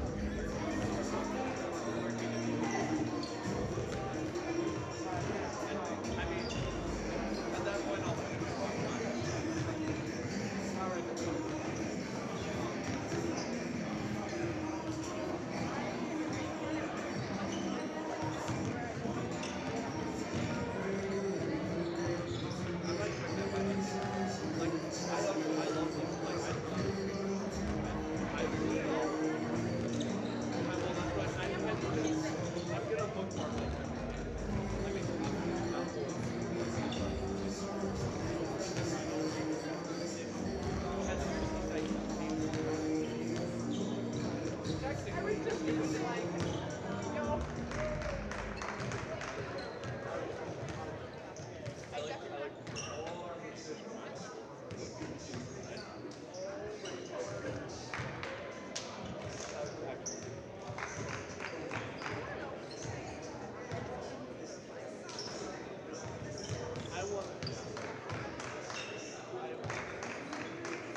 Welcome back to NIAC Championship Day basketball. Congratulations again to the Providence University College Pilots ladies for winning the first championship game today, pulling away from Trinity at the end. Coach Kendall Perpall in his first year comes away with a conference championship. And now we pivot to the men. Trinity back in the focus again with their men's team, this time playing the CMU Blazers. This should be an interesting game again. Championship games often are. Wade Mobley? 113,000 turnovers in 40 minutes. You are fixated on that stat. We're going to call it. How? The mob measurement. It's not even possible. Mob mentality. And they did not call a close game. No, they probably 20 fouls left on the floor. Couldn't wait to get on the road to Lincoln, or can't remember where. Fremont? No, Norfolk. Are we allowed to announce the scoop today on the roster? Yes. For Trinity, we have ascertained Jonathan Agugwa available off the bench for them today. Correct. Game-changing guard for the Lions. These teams match up interestingly. Trinity certainly has the height advantage as they have over everyone in this tournament, and yet Daniel Cameron is the most physical post player in the conference. He's only like 6'4". And he's only like 6'4", but Reeves and company don't necessarily like contact underneath. No, so that'll be interesting. And CMU has the experience advantage. Trinity's young. Trinity's young. Yeah, we'll see how it goes. 25 seconds left before starting lineups and tip. We'll see. Sam Frank's out with a broken wrist. Talked to him before the ladies' game just briefly. He said they have not made a determination on surgery until he goes to see his primary care back home. So no update, but did break his wrist on the dunk attempt yesterday in yesterday's semifinal game. Breaking news. Literally. And that's all we got. We'll see you in a couple minutes.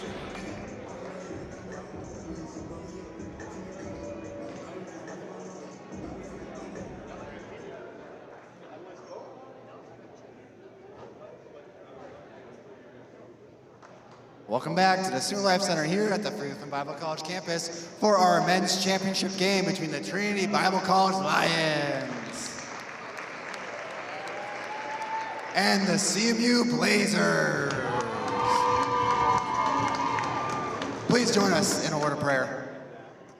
Heavenly Father, thank you so much for this opportunity to be here and be playing in this game, Lord. I ask you watch over both teams and keep them from injuries. I pray that we may just glorify you through this game and what we say and do in it. In Jesus' name, amen.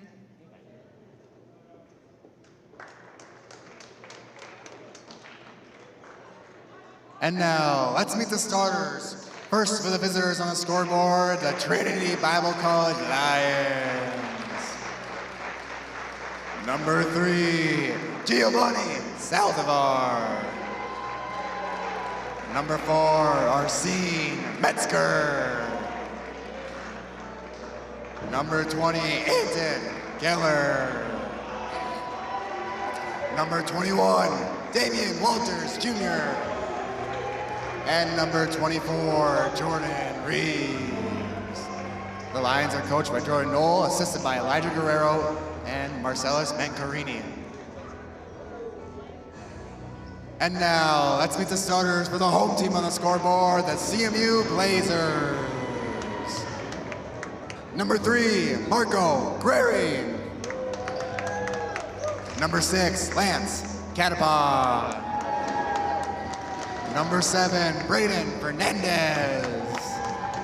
Number 8, Daniel Cameron. And number 10, Isaiah Herrera. The Blazers are coached by Scott Martin, assisted by Joel Themon and Riley Smith. All right, those are your 10 starters. Again, with Sam Franks out injured, Anton Geller steps into the starting lineup for Trinity. He's joined by Saldivar, Metzger, Reeves, and Walters. Cameron, Fernandez, Gehring, Araya, and Catapon, the player of the game yesterday for CMU. Man, Catapon could not miss yesterday. No, he could not. He was dared to miss, and he did not miss. Cameron versus Reeves on the tip. The announcers have set up position, and we are ready for any eventualities.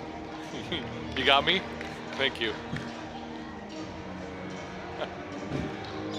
All right, we're ready. Trinity wearing their bright royal blue away jerseys. CMU in their whites with gold and green trim. Tip up, won by Cameron. Araya takes it, hands it off to Fernandez. We are underway. Araya has it pop right through his hands. Unforced error, Trinity will have the possession. I think I got about 15 minutes of voice left. We'll find out. You kind of sound like it. If you'd want, I could carry the broadcast. You haven't already? No, I've protected you from physical harm, but I haven't really helped you all that much. Saldivar on the wing, gets it to Walters in the corner, back to Saldivar, high post to Reeves. Reeves drives to the basket, high off the glass and finishes. Jordan Reeves for 2. In my defense, analysis of the last game was futile. It was foul, turnover, foul, foul, turnover, turnover, foul. All right.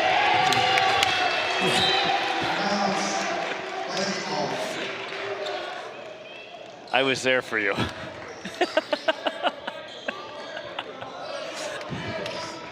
Fernandez into Cameron. I was hoping maybe the crowd would enjoy that. The scores table sure did. They didn't notice. The crowd didn't notice. Cameron blocked, underneath, blocked Whoa. again. See, that's the height you're talking about. Yeah, Fernandez from the elbow hits it. So if you're tall enough, you don't have to make physical contact to body up the defender. Pick it out of the air. All right, 2-2. Some interesting goings on here early in the Student Life Center. Good visit with Gary Lowe, official assigner in the hospitality room, and figured out we don't know all of the rules. Metzger rolls it in for 2. 4-2 now, Trinity leads. FIBA World is interesting. Metzger so smooth to the bucket. Fernandez left wing. Araya top of the key. Catapon misses. He adjusted his shot, didn't go up over the head, and he missed. Defensive rebound for Trinity. Did he listen to the broadcast? Well, his own team was making fun of him. So okay. Oh, that'll do it. Peer pressure, folks. Yeah. It's why we don't shoot free throws underhand. Saldivar for 3 from Metzger, drains it. Remember when he didn't want to shoot? I know. Yeah, now he shoots. Changed his tactics. Gehring, Fernandez. Trinity very jumpy on defense right now. Araya for 3 over Walters. He's got an answer to Saldivar, 7-5 game. Makai Lisan waiting to check in for the Blazers. I like this pace. Metzger to the elbow, pulls up over Catapon, nothing there. Fernandez with the, or Gehring, excuse me, with the rebound. Araya on the wing, into the paint, kicks out Catapon. There's the jump shot we know and love, and he hits it.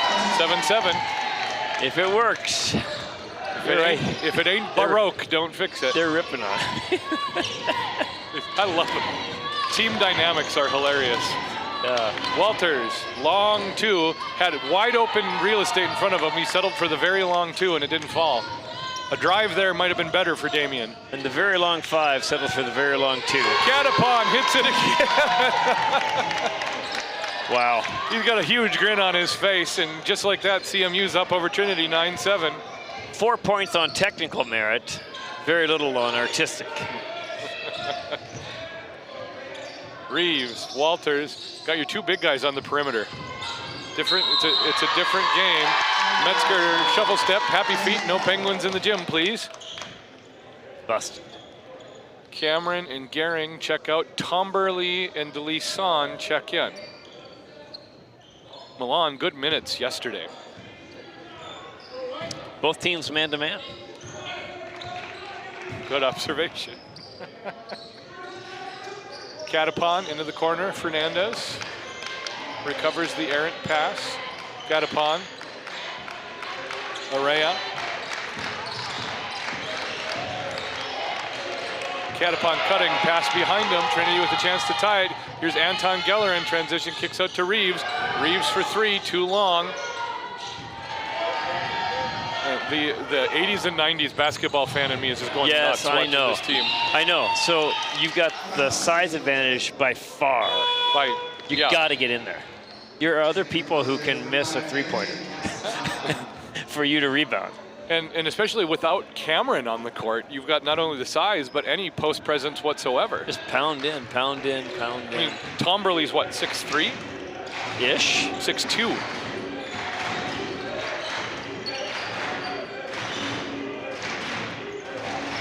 Lisan to the wing. Castaneda rolls it in for 3, and now it's a 5-point lead for CMU.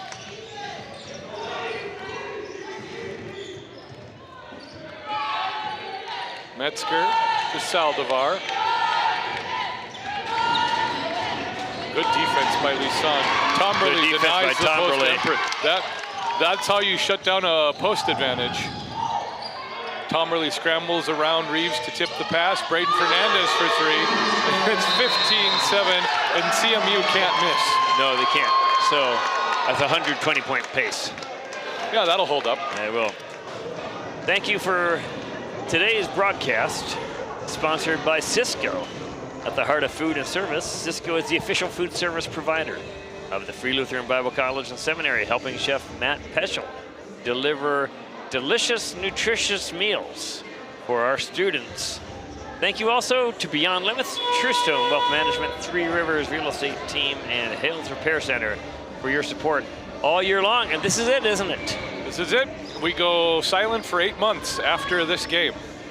I'm just hoping you don't go silent at halftime. I'm hearing it shake.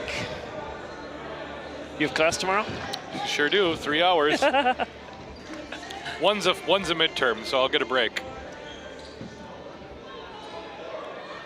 All right, Metzger, Saldivar, Reeves, Walters, and Geller out of the timeout.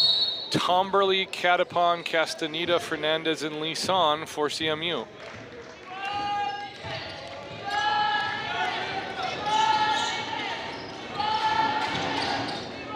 Walters to the hole, finish! Damian Walters Jr. and one. So that's slow what it you down. want to see. Yeah. 1-4 high set, pass into one post, crash down the other post, high-low, layup, foul. Basketball as it is intended to be. Yes.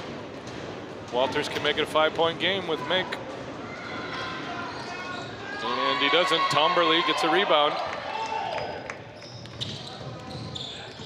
Fernandez steps back, sets his offense. Castaneda on the wing. Tomberly working in the post. Gets the ball to Fernandez. Back to Castaneda. 3 over Walters. Rebound by Reeves. Good had rebound. No chance of anybody else getting that rebound. In. Oh, extra step towards the hoop. Nothing there. Geller crashes the boards, goes off his abdomen, out of bounds. Okay. Yeah, again, no chance of anybody else getting the rebound against Reeves. And then Walters is down here thinking around like a guard. Go dunk the thing. Just go up strong through the backboard. The guy guarding you is 6'2". Bayeth and Ogugwa check in for Geller and Walters. Here we go. Yeah, I mean, and now this rotation, this lineup for Trinity. A little more balanced. Yes. Metzger guarding Lisan. Here's Fernandez in the corner. Metzger. Metzger playing defense on Lisan. Ball disrupted. Tomberly maintains possession, gets it to Fernandez. Lisan, 3. Can't hit it. Metzger, strong rebound. Here's Ogugwa, baseline. Kick through to Bayeth. Left side 3, no good. Rebound comes down to Metzger. Saldivar. Ogugwa. Oh man, he's rubbing that basketball like he's ready to do something. Yeah, like it's a genie. High post to Reeves. Back out to Ogugwa. 7, 6, 5 on the shot clock. Arsene Metzger curls around the screen. From the elbow, floater. No good. Gets his own rebound. We're going to call. Did that not hit the rim? I thought it hit the rim. Here we go. Let's see. Oh, the eventual replay brought to you by Cisco. Sorry, it's going to be a while. They're discussing it right now. I don't know if it hit the rim. I don't know. It's a trail call. Yep. All right, Lisan, Cameron, Araya, Castaneda, Tomberly in the game right now. Tomberly running high post, Cameron down low. Castaneda flashes to the basket. Tomberly from the free throw line over Bayeth, can't hit. Cameron has the rebound tipped away from him by Reeves.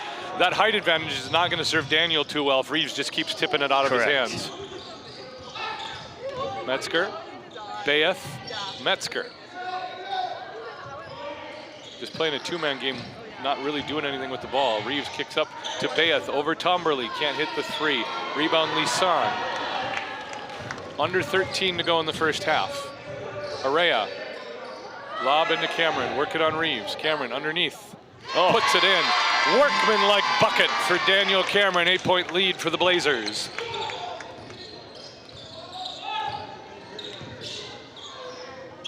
Bayeth, baseline drive. Tomberly cuts him off. Good defense by Milan.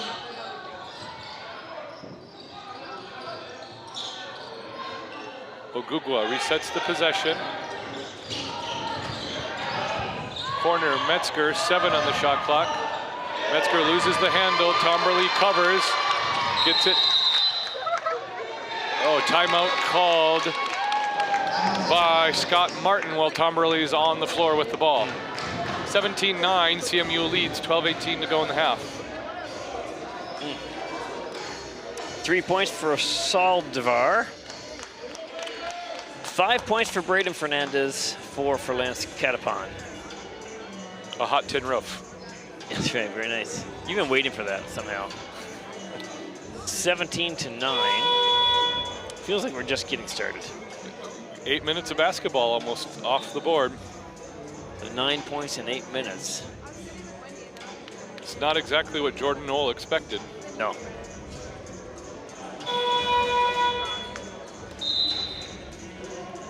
Right, out of the timeout, Metzger, Bayeth, Reeves, Ogugwa, and Saldivar. Cameron, Catapon, Araya, Lisan, and Castaneda for the Blazers. 12-18 on the clock. And away we go.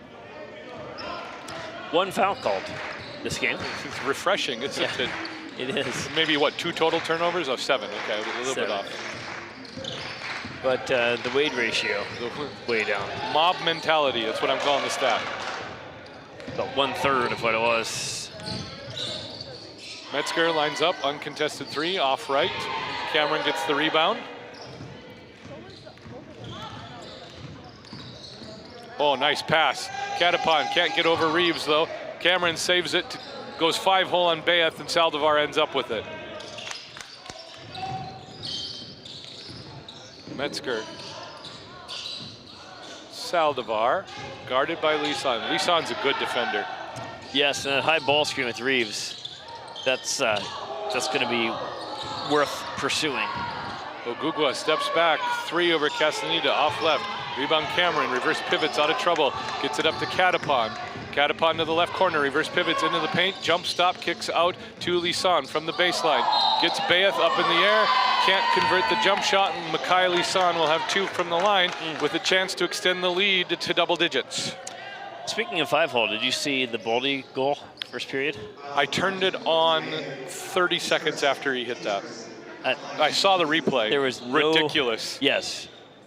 How excited could we possibly be as Wild fans for Boldy, Quinn Hughes, and Kaprizov? Oh, it's just crazy. And throw Faber in there. Yeah, and Faber too. Lisan, first one no good. So Boldy chipped ahead and split, by definition, 2 of the best defensemen in the world. Castaneda checks out for Fernandez. Yeah, I mean. Then he released on the backhand as it was like a fake. It made it look like he was trying to go forehand. And he just chipped it on 5-hole. It's crazy. It's just hockey's the hardest game on the planet, man. Because it's played on skates. On ice. Lisan, second free throw.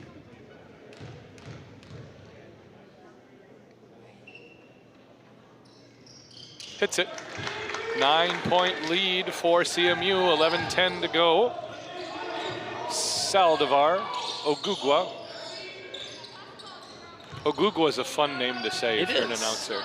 It always feels like you're saying it wrong, though. Bayeth, high post to no one in particular. Thought Reeves was probably going to jump out on that, I guess. I don't know. We're in that 1-4 high set, trying to go high-low between the bigs, and I think that's a good decision. Keep working on it. Baseline drive for Araya. Turns around, Fernandez on the wing. Good closeout defense by Ogugwa. Araya, 3 over Bayeth. Can't hit it. Rebound Cameron. Straight back up. Left-handed layup, no good. Gets another one just for funsies. Turns around. Are they going to give it? And one. Ogugwa. Are they got Ogugwa? It's an and one for Daniel Cameron. 11-point lead for CMU. Where did the Ogugwa come from? Senior. Last year was his first year on Trinity that I remember. He must have transferred in. Someplace, yeah. Because last year it was Ogugwa and Mencarini in the backcourt. Cameron can't hit the free throw. CMU with an 11-point lead. They were pretty good. Yeah. And last year, Jordan had Ogugwa, Mencarini playing off ball. Yeah. Cameron dribbles it off his foot, somehow comes up with it. My goodness. He slid like 20 feet to get wins the 50 freestyle, but loses the ball. Three-pointer hit by Bayeth. It's a 2012 game.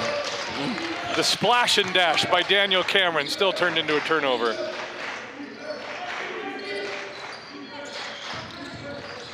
Fernandez to Araya. Spots up three left side. Wedgie! Wow. A wedgie. Second wedgie of the tournament. The first one, though, was O'Kills. from dead center, top of the key. Yeah, weird angle. Chase MacArthur did that one for O'Kills. Walters checks in for Reeves. And Casey Duncan Jr. into the game for the first time as Saldivar gets a breather. So Bayeth, Ogugwa, Duncan, Walters, and Metzger. We're missing a junior. Who's the last junior we're missing? Oh, Jephthah Gate. Ogugwa gets to the elbow, attacks with his left hand, dribbles out of trouble, then curls around. Oh, what a move. He baited Araya into that. What a move by Jonathan He brings Ogugwa. a whole different pace to the half-court offense. 20-14. 6-point lead for CMU. Lisan over Bayeth for three, no good. Rebound tipped by Walters, Ogugwa recovers it. Up ahead, here's Casey Duncan Jr. on the left elbow, pulls up over Castaneda, hits it, and Trinity's on a little mini run, closing the lead down to 4. Yeah, different feel to the game right now. Yeah, momentum has shifted momentarily. So in the last 7 minutes, CMU has only had 5 points. Araya passes through to Lisan, top of the key, Fernandez. Over Duncan for two. Braden Fernandez rolls one in, stops the bleeding just a little bit. 22-16 Blazers, 8:25 to go. Ogugwa. Araya working on him. Gets it to Bayeth on the baseline. Bayeth runs right into Tomerly, nearly loses the ball. Ogugwa three over Araya. Oh, I thought that was short and he buried it. It's a 3-point game. Different feel now. Notice we're zone. Trapping zone. Araya misses the three. Tomerly fights for the rebound. Puts it up and one. Milan Tomerly ends the run the other way. And he's got one more from the line. Foul on Bayeth. 5-point lead. Second on Bayeth. Cameron and Castaneda waiting to check in. Castaneda checks in for Araya. Cameron's coming in for Tomerly. When and if Milan hits this free throw.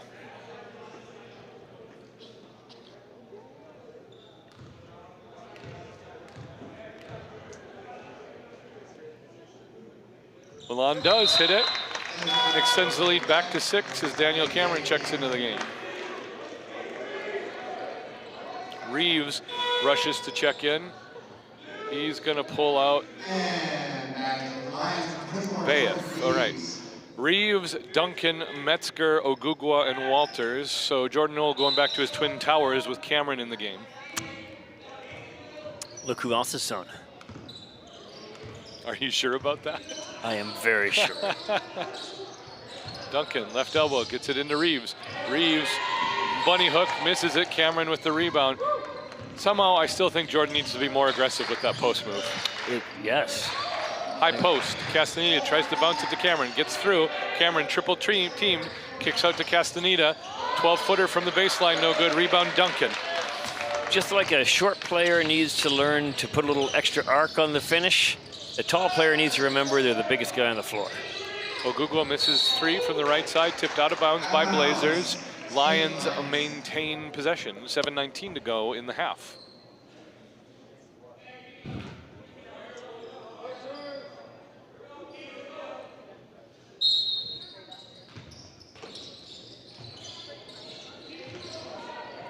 Lob out to Duncan.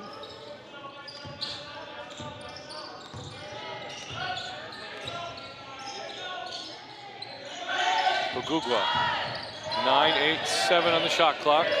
With the handles, passes into Walters, drifting towards the middle. Walters misses the mid-range jumper. Cameron with the rebound, tipped out of bounds by Walters. CMU possession. Up by 6, 7 even to go. 4 fouls. There will not be any foul trouble. That's the narrative. That's your narrative, huh? Fernandez, 3. Oh, I thought that was going in. Off left, Walters on the rebound. That would have been a 9-point lead again for the Blazers. Yep. Metzger. Ogugwa. Ogugwa is also taller than I remember. Yeah. Walters for 3, no good. Rebound, Duncan. Walters muscles into the paint, kicks out. Reeves on the wing. Metzger opposite wing. Ogugwa right side. Cuts to the baseline. Tries to lay it up. He will be fouled by, looks like, Castaneda. And Jonathan Ogugwa will have 2 from the line. Nope, they called it on the floor. CMU is back man-to-man there. See what they do guarding the baseline out of bounds play. Saldivar checks in for Metzger and immediately takes the inbounder role from Ogugwa. They're playing man. Now watch the screens. A lot of times people will switch screens on man-to-man. There they fight through. Ogugwa guarded by Castaneda. Dribbles to his left, pulls up just inside the arc for 2. It's a 4-point game. 6:11 to go. Castaneda on the wing, long 3, short. Reeves skies for the rebound. Outlets to Ogugwa. Bounce pass underneath to Duncan. Ogugwa to Duncan for 2, and it's a 2-point game. Here we go. Timeout called by CMU, Scott Martin. Reset a little bit. For CMU, 7 for Braden Fernandez, 4 each for Lance Ketapon and Daniel Cameron. 9 boards already for Cameron. Wow. Yeah, that's great. Jonathan Ogugwa with 7 for Trinity. Casey Duncan Jr. with 4. Saldivar and Bayeth, 3 each. Thank you, Cisco, for sponsoring broadcasts all season. Cisco is the official food service provider of the Free Lutheran Bible College and Seminary. If you're out there and you'd like to sponsor this high quality, fine entertainment, I would even call it edutainment. Where else can you learn the proper ratio of liquids in a medicine ball and the perceived temperature thereof? And to wear a medicine ball. To wear it. Where else could you? Other than here. Happy to mention you on the broadcast. Put your banner on the wall. 131 people watching. Shout out to our Canadian friends. Land of poutine, Timbits, Coffee Crisp. Oh, and we learned Roxy's Red Raspberry Sucking Chocolate. Yeah. Which I've never heard of before, but you enjoyed. I did.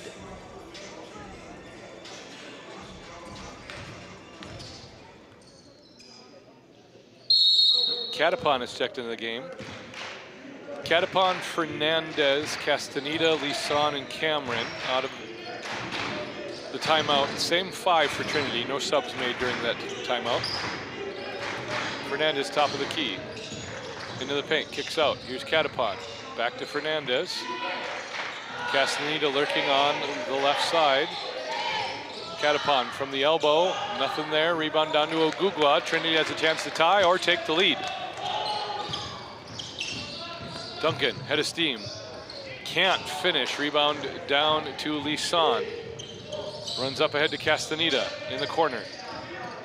Skips to Fernandez. Walters guarding ball.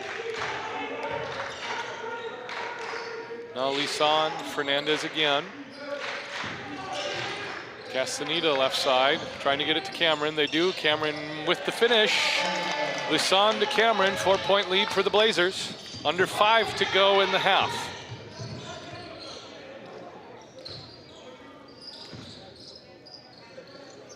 Saldivar, screen from Reeves. Down low to Reeves, good. Pick and roll, and Reeves finishes from Saldivar. Oh, Lisan didn't think he was getting Walters in the air. No, got him in the air, was a half a step too slow to take advantage of that. Cameron working on Reeves, can't get the shot to fall. Rebound tip to Ogugwa. Ogugwa attacks, initiates contact, finish, no whistle, tie ball game.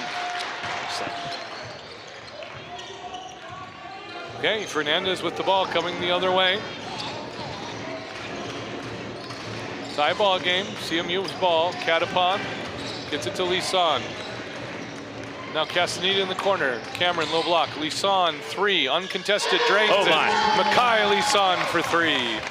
Both Lisan and Fernandez, if you leave them unguarded and they get squared up, They can hit a shot. oh my. And Lisan's a fluid player too. Yes. Lisan picks off the pass intended for Duncan. Lisan, Duncan, he's got Catapon. Dish to Catapon, blocked from behind but fouled by Reeves. And it was probably that second swim move that made him guilty. I think so too. And Catapon gets rewarded for running the floor. Lance Catapon shooting from the line. Not a lot of free throws being shot. Trinity has only shot 1 free throw. Just 4 so far for CMU, now 5. CMU is slightly ahead, and that's the free throw difference only. The same shooting percentage, similar turnover, similar rebound margin. It's a very close basketball game. Yep, now up by 4. And it's almost exclusively free throws. Yes, and the only reason there are free throws is that Trinity's fouls have tended to be on the shot.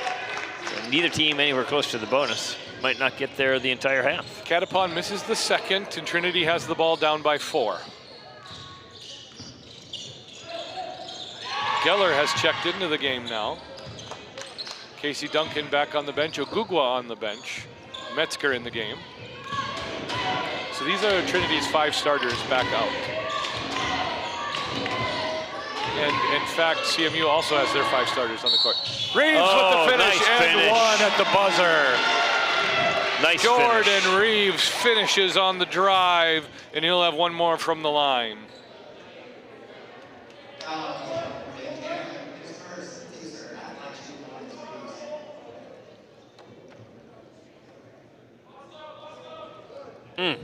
I was watching it on the eventual replay.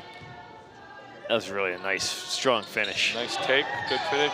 Reeves misses a free throw. Trinity's 0 for 2 so far in the game. Lisan on the wing, hands off to Fernandez. 2-point lead for the Blazers. Under 3 to go. Lisan kicks out, Catapon. Fernandez, extra That's pass, wide open. Bam! It's a great look. Fernandez makes him pay. Good idea for Catapon to do that extra pass. Ball movement against the zone. 6-point lead for the Blazers. 2:38 to go.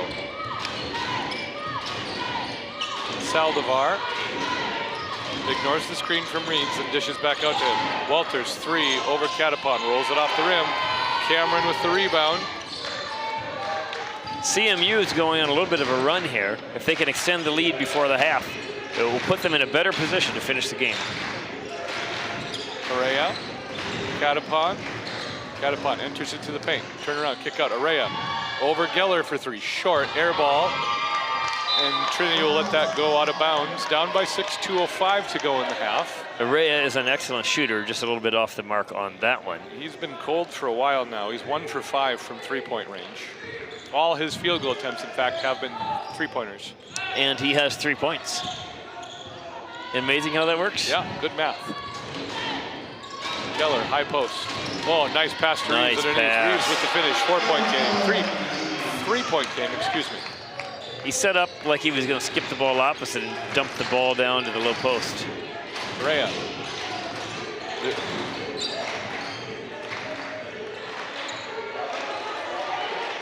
Here we go.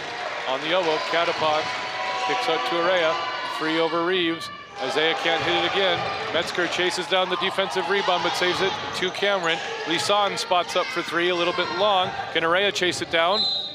He does not. Right, Trinity down by 3 with the ball. 81 seconds to go in the half. Geller to Metzger, joined by Saldivar, Reeves, and Walters. Catapon, Cameron, Fernandez, Araya, and Lisan for CMU. Reeves, Metzger on the right side. Metzger curls around the screen, passes it to Walters. Saldivar, handoff, tipped out of bounds by Catapon. Trinity ball, 10 seconds to go on the shot, 1 minute even to go on game.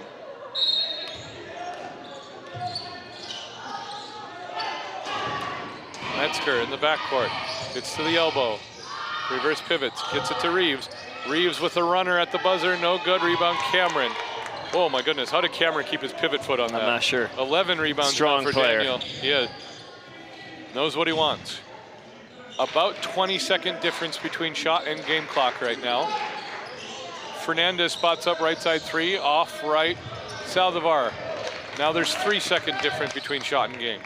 11 rebounds and good defense for Daniel Cameron, only 6 points. So I think CMU are pretty unhappy that the score is this close because I think they've outplayed Trinity so far. Agreed. Left-handed layup by Metzger, no good. Anton Geller, offensive rebound, and now Trinity can play for this last possession. 10 seconds. Metzger tries to break down Lisan, gets to the elbow. Geller flashes to the basket, extra pass to Reeves, no good. Foul on the play. I don't think Reeves was fouled, though I think Geller was. Are they gonna give Reeves shots? They are. Okay, interesting. I was looking through a crowd of people there and really couldn't see what was going on. No, same. 1.1 on the game clock as Reeves is gonna shoot 2. Catapon's first, team fourth. Reeves hits the first, he's got 9. Tied for Agugwa for team lead. Tomberly, rebounding presence, checks in for Catapon.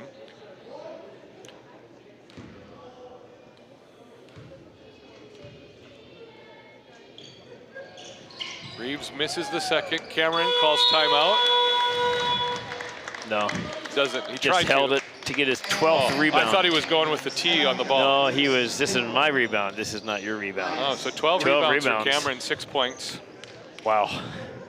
He fills up the stat sheet. Yep. All right, I'm gonna go rest, see if I can make it through the second half. You're gonna do a game recap? Yep. All right. I'll stick around. Thank you to sponsors all year and this weekend. Truestone Wealth Management, Caleb Carlson of Three Rivers Real Estate, Hales Repair, H-A-L-E-S, repaircenter.com, and Beyond Limits. You can find out more about Beyond Limits at beyondlimitscollege.org. And for this game, thank you to Cisco, the official food service provider for the Free Lutheran Bible College and Seminary. Cisco helps Chef Matt Peschel keep our students fueled with delicious, nutritious meals. If your business needs a food supplier, call 763-785-9000 or find your local Cisco service center at cisco.com. The last activity of the Northern Intercollegiate Athletic Conference season is right now. We've got about a 14-minute break, and we'll be back for the last half of the basketball season. Commissioner Dan Havastall will be awarding awards after the game.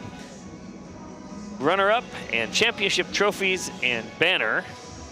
Cutting down the nets, putting a wrap on another season.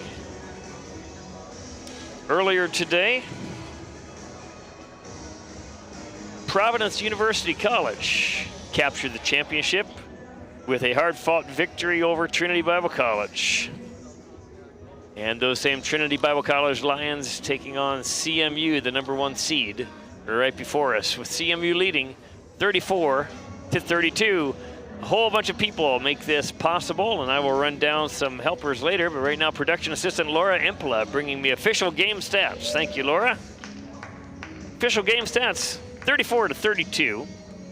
CMU over Trinity Bible College out of Ellendale, North Dakota.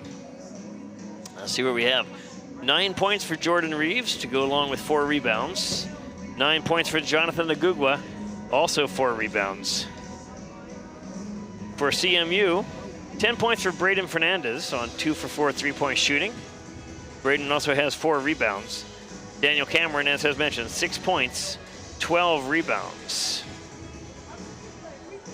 Team stats, Trinity shooting 44%, CMU shooting 38%, including 5 for 18 from 3 for CMU, and 3 for 11 from 3-point for Trinity.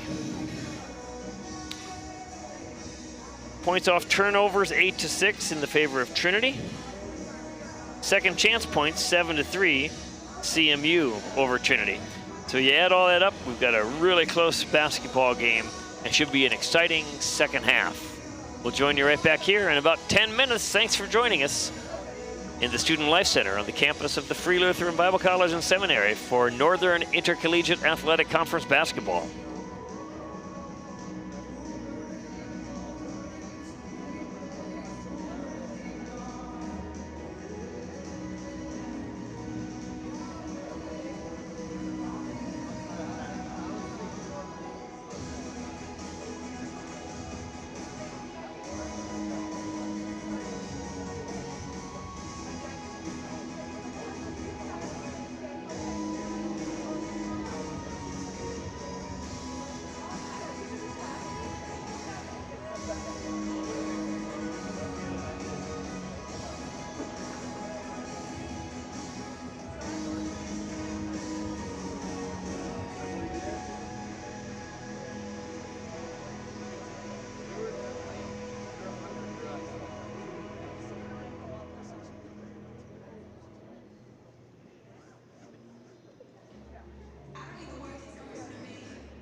90 seconds to go before second half. 20 more minutes left in our marathon weekend of basketball here in the Student Life Center on the campus of the Free Lutheran Bible College and Seminary. How you feeling, Wade?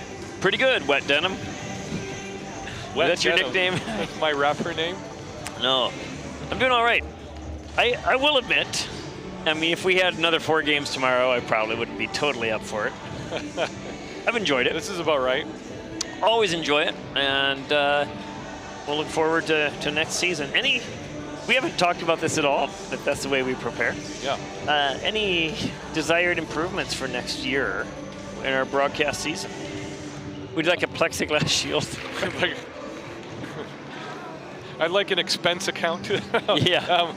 Well, we've talked about having host site basketball stats instead of relying on all the teams to stream their stats. That would eventually be nice. Harder than it looks, Logan says. Is it? Yeah. But not impossible. Well, that's something anyway. Yeah. I'd like to get Logan an assistant coach. And yeah, I'd like Logan to have an assistant coach. I'd like to make the banquet and interact with the players a little bit more. Yeah. Yeah, that was good. I really enjoyed that. And you know, I think the sportsmanship this year's been wonderful. Yeah. Official interactions have been good. I think the officiating's been good all year. It's a step up this year for sure. There hasn't been any amount of chippiness at all this year, has there? No. Catapon, Fernandez, Araya, Cameron, and Lisan in the game for CMU. Trinity holding their cards close to the vest as they break huddle, and it's going to be their starting 5. No real surprises there. Reeves, Saldivar, Metzger, Walters, and Geller, because those are the stars by the names. Good job. Yeah. So I think the banquet helped with that. Yeah. Maybe we'll not do paper plates next year. Something a little bit more tacky. substantial, yeah. And honestly, I think the live stream, I think, helps them too. Yeah. We're talking about people like people. Yeah. So. Right, we're underway. 20 more minutes of basketball in front of us. Araya in the corner. Fakes a 3, now swings to Lisan, who drains a 3, and it's a 5-point lead early in the second half for CMU. So between Lisan, Fernandez, and Araya, yeah, that's going to be hard to guard. That's a stretch. It is. It's a stretch of the zone defense that I'm not sure they were still in. We'll call it a 2-3 zone defense just for Pierre. Works for me. Reeves loses the bounce pass at his ankles. CMU with the steal and a chance to extend their 5-point lead.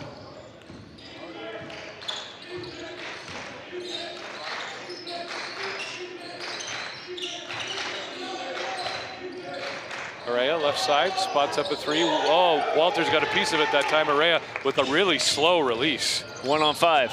Walters takes going to answer it.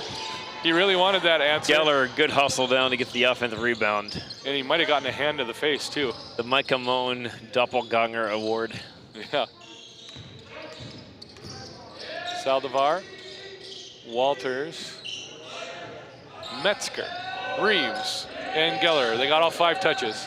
Saldivar misses the 3, can't sell the foul. Cameron with the rebound. 5-point lead for CMU with the ball. Lisan. Araya, high post to Catapon, who loses the pass from Araya. Metzger comes away with it. 1-on-3, doesn't like those odds. Walters spots up for 3 from Metzger, no good. Fernandez can't control the rebound as Geller tips it away and then takes it. Good talk with Gary about officiating halftime. Yeah. Earning some things. Reeves into the post from the high post, lays it up and in. It's a 3-point game. Did you know that in the NBA, it's an official rule, you cannot get a technical foul only for cursing out an official. There has to be persistent, consistent complaining. Really? Not just profanity directed at the official. Persistent, consistent complaining, that's LeBron James's nickname. Yeah.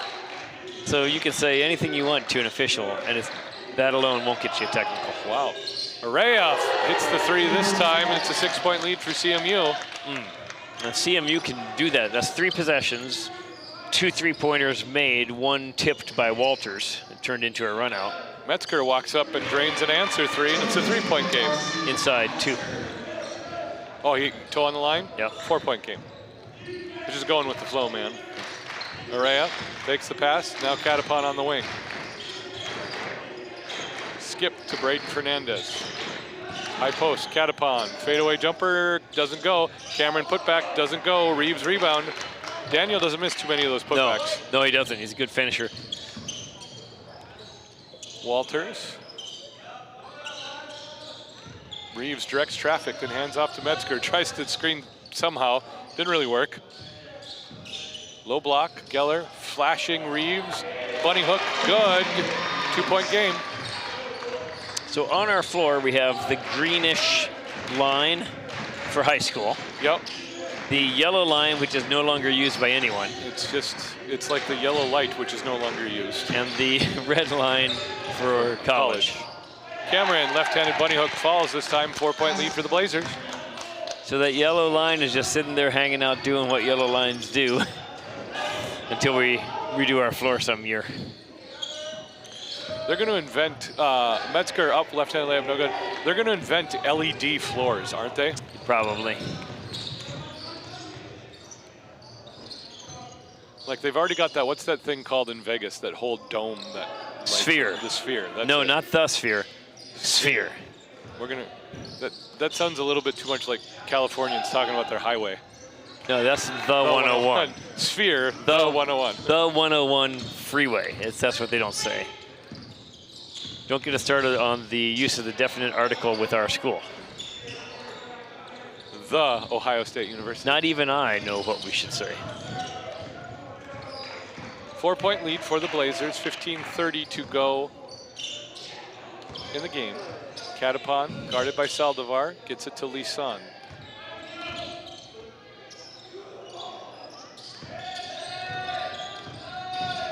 Catapon, mid-range jumper up, good. He's been money from there all tournament. That was last game. Yeah, a little bit of shell shock from last game. 6-point lead again for the Blazers. This is the more enjoyable basketball game. No offense to the ladies.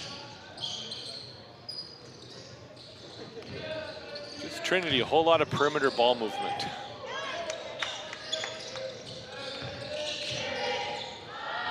High post, Reeves, 4-second on the shot clock, up and in from the elbow.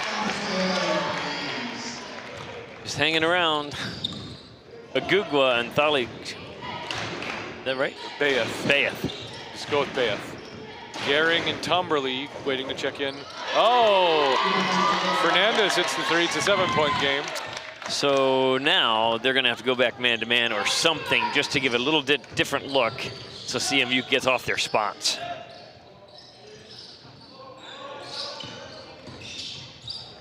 Oh, Cameron blocks Reeves on his way to the basket. Catapon all alone underneath, lays it in. 9-point lead, CMU. Timeout called. Jordan takes a quick timeout. 13 for Fernandez, 9 for Catapon, 8 for Cameron, 7 for Lisan, 6 for Araya. And now the three-point shooting is becoming part of the storyline. 8 for 23 for CMU. That's 35%. Jordan, effective field goal percentage of about 52. That'll work. 19 for 44 overall, 43% for CMU. Trinity Bible College, 18 for 42, about 43%, so even across the board.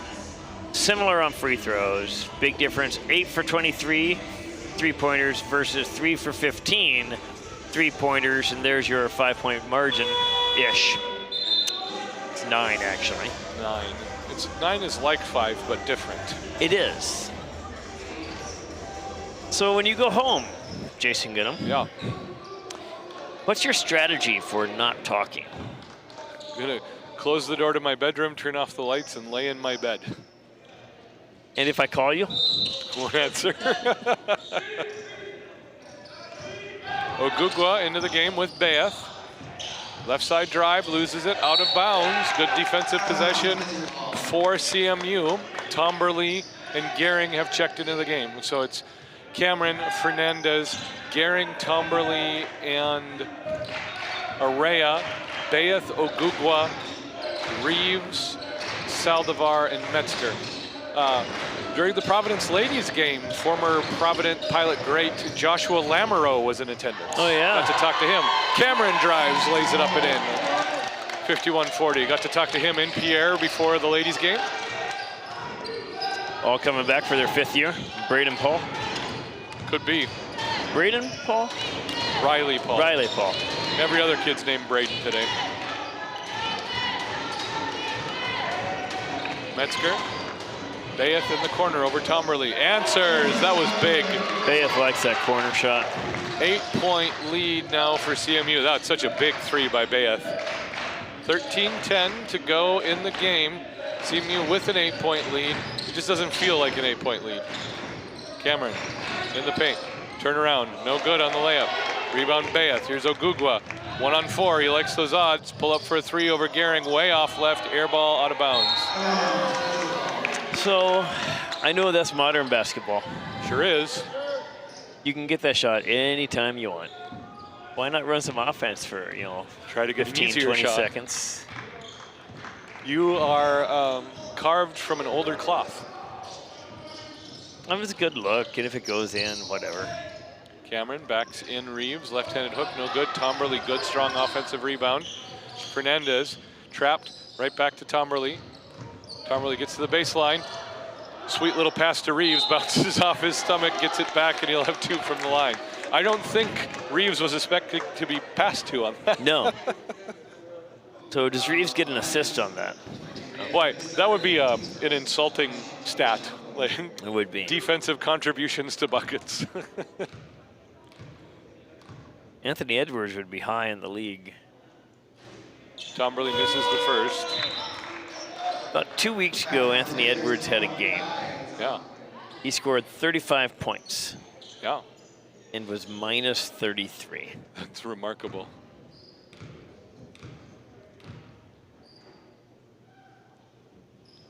Tomberly hits the second one. 9-point lead for CMU. Trinity with the ball.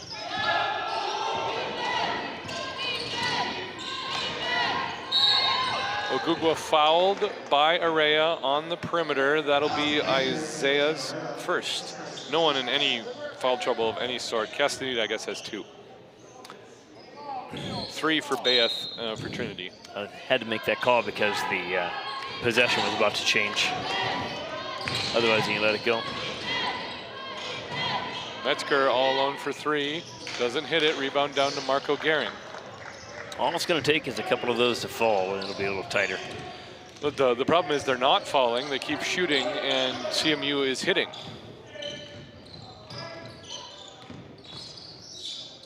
Gehring. Cameron down low with Reeves on it. Extra pass underneath the Tomberly. Quick. That's Cameron a gorgeous pass. Tomberly. It'll be an assist to go with Cameron's 15 rebounds and 10 points. Oh my. What was that? With the reverse layup, when you thought he was going to pass, he just kind of throws it up over his head. He wasn't even looking at the basket. Wrong foot finish. It's beautiful. 9 points is the lead for CMU. Gehring 3. He drains that. It's a 12-point lead right now. Cruising along, kind of a shooting percentage game right now. Sure is. Ogugwa guarded by Araya. Saldivar fires a 3, short. Cameron can't get a rebound. For the first time in his life, Cameron couldn't get to a rebound. Trinity and CMU split earlier this year in a doubleheader in Ellendale. Lisan over Bayeth, no good. Rebound, Metzger tips to Ogugwa. Skip pass, Saldivar, Bayeth, opposite corner than he normally is. In and out, rebound down to Lisan.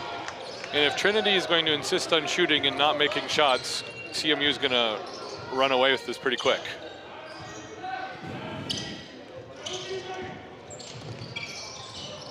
Gehring, Saldivar loses balance.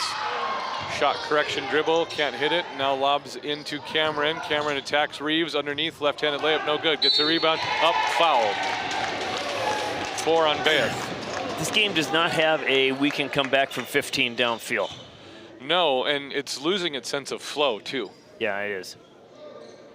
Bayeth's going to sit down. Duncan and Walters waiting to check in. That's 4 for Bayeth. Yep. I'm going to blow that up. Bayeth is a freshman. 11 points. Or excuse me, in 11 minutes, he got 4 fouls. Cameron hits the first. The Sydney Last Award for foul efficiency today. Walters, Duncan, Reeves, Ogugwa, and Metzger on the court for Trinity. Araya, Tomberly, Cameron, Gehring, and Fernandez in for CMU.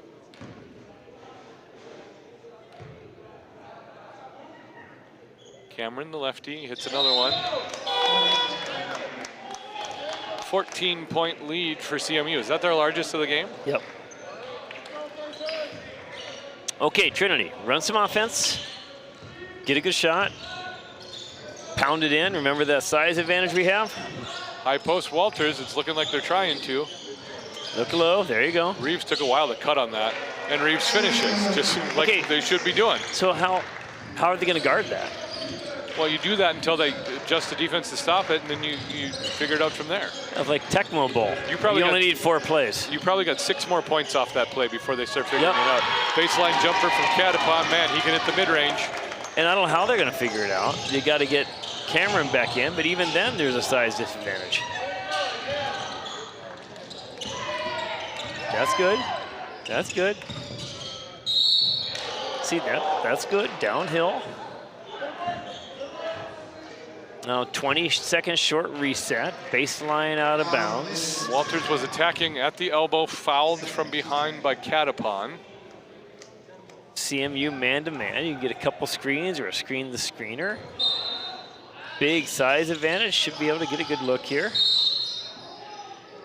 Here's another one. There's a hold. Who picked that up? Gehring? Gehring.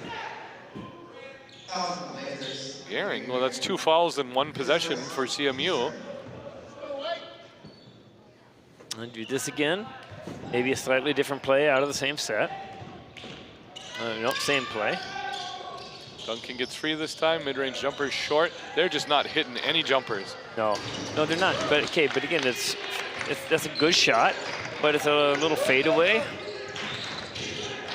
When you've got a size advantage at 3 of the 5 positions on the floor. Fernandez on the wing. Into the paint. Gehring for 3 from Fernandez. Drains out. 17-point lead for CMU.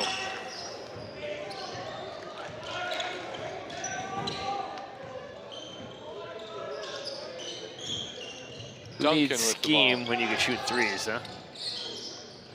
There, Reeves right underneath. there. Throws it up and finishes. Okay, but finishing through the basket. Yep. Playing downhill. Who is that on? So Trinity could be getting that shot just about every possession. Yeah. Again, Reeves is a freshman.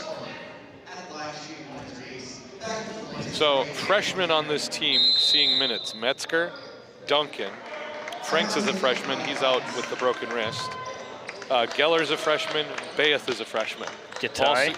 Well, Gitay, but he's not seeing rotation minutes.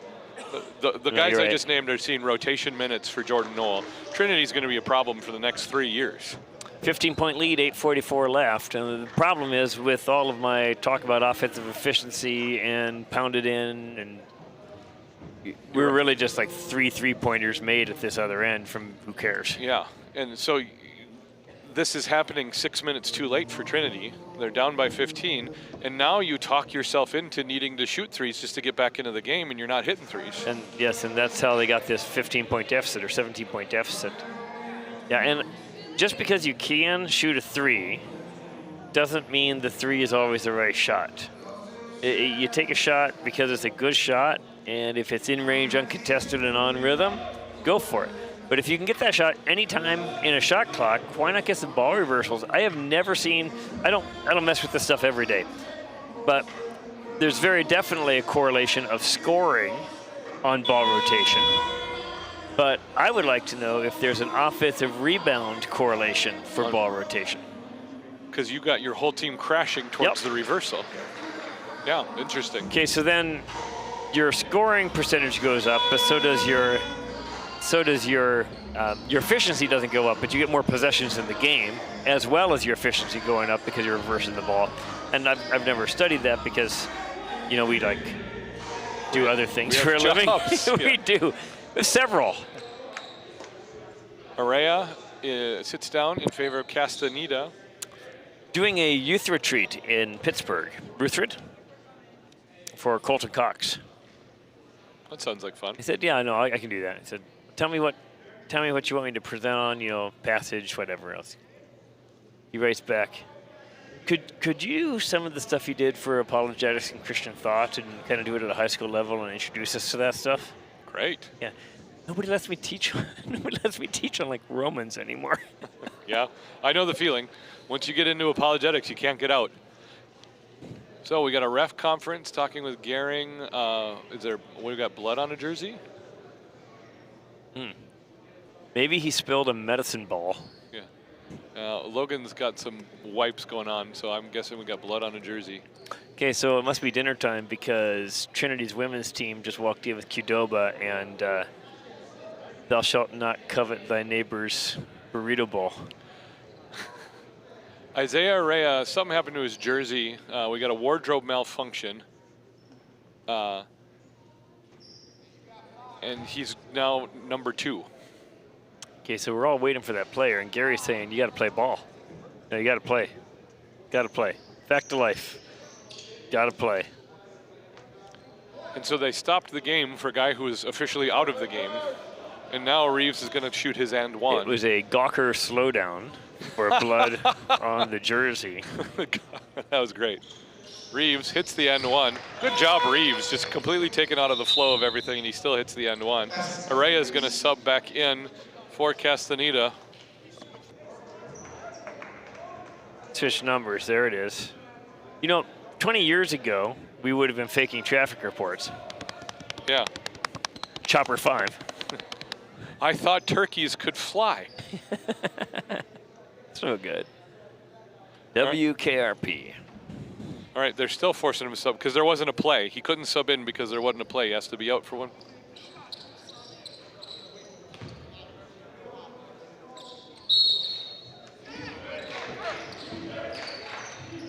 All right, now we playing. Well, the game was too fast anyway. Yeah. Castaneda passes out of trouble. 8:30 to go in the game. CMU maintaining a 14-point advantage. Fernandez, nice post-entry pass. Cameron little under the basket, can't get a pass to Tomberly, stolen by Trinity. Here we go. Ogugwa into the paint. Fouled, and he'll have 2 from the line. It's Gehring or Castaneda got that. The Aguguan drive put pressure on the defense. Yeah, good pressure. So these two teams, they're in the NCCAA as well, right? I don't know if CMU is. I think they are. They still won't let Arrea check in. Isaiah Arrea never gets to play again. No. He'll be standing, tomorrow morning when class starts, he'll be standing next to the scorer's table, waiting to check into the game. Ogugwa first shot up, hits it. One nice thing about hosting these tournaments, our players just go to bed. They don't have to drive home. Yeah. The road trips were fun. I miss the Joplin days, or when you were playing, Tulsa, or Broken Arrow, Midwest City. Ogugwa Waffle misses House. the second. Yeah, I always miss Waffle House. Tomberly chases down the defensive rebound. 13-point lead for CMU. I'm going to try to keep track of number 10 Arrea stats versus number 2 Arrea stats. Tomberly misses the mid-range, well short. Ball tipped out of bounds, off Trinity. CMU gets a possession back out of that. That was a gift. Since changing jerseys to number 2, Isaiah Arrea is scoreless. Thank you for that update, sideline reporter Wade. Lisan jumps out. Good defense by Ogugwa. Reverses to number 2, Arrea. Cameron loses the ball up, fouled either by Walters or Reeves. It would be the first on Walters or the second on Reeves. We'll see where we're going. Be on Reeves, 2 on Reeves. Cameron strikes me as a guy who's not going to miss a whole lot of free throws. He's a technically sound player.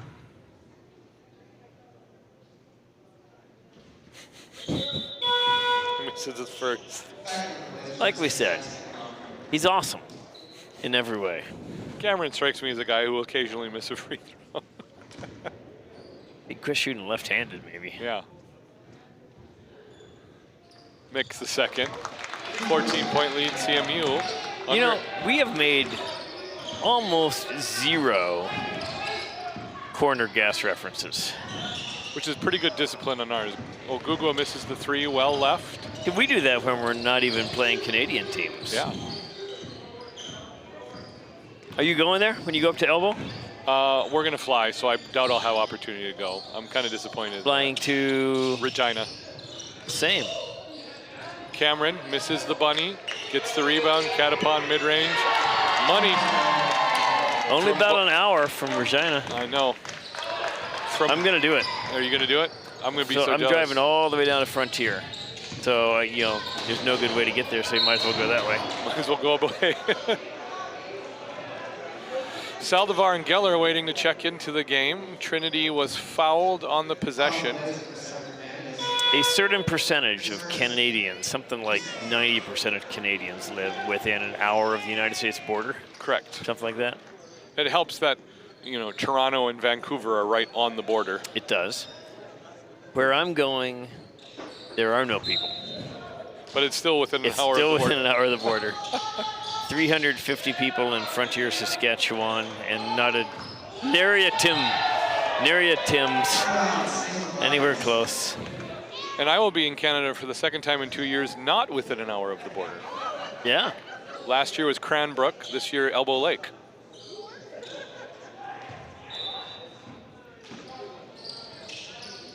Right, Duncan with the ball. He's checked into the game. He's got Geller, Reeves, Metzgers, and Saldivar with him. Reeves turnaround floater, no good. 16-point lead for CMU. They've got the ball, and I just don't see it happening right now. No, me either. Okay, so Reeves is a freshman.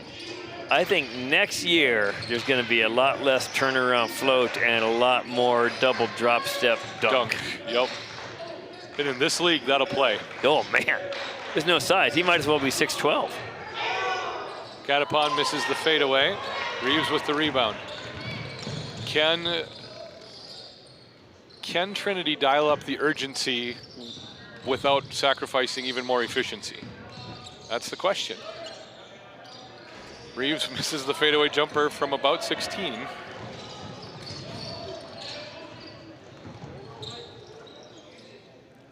Araya. Fernandez from the elbow. Oh, nice pass down low to Catapon. Nicer pass. Oh, Duncan blocks Cameron from behind. Is that a momentum changer? That was great offense and great recovery defense.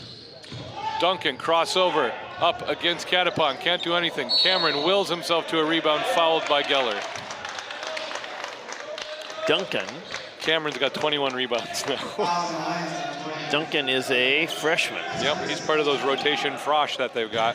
They've got some really good kind of medium-sized players, the kind of size that gives us problems with any kind of depth. Yeah, those players would be posts for us, and they're just wings for Trinity. Yeah. Lisan, Fernandez, 5:30 to go in the game.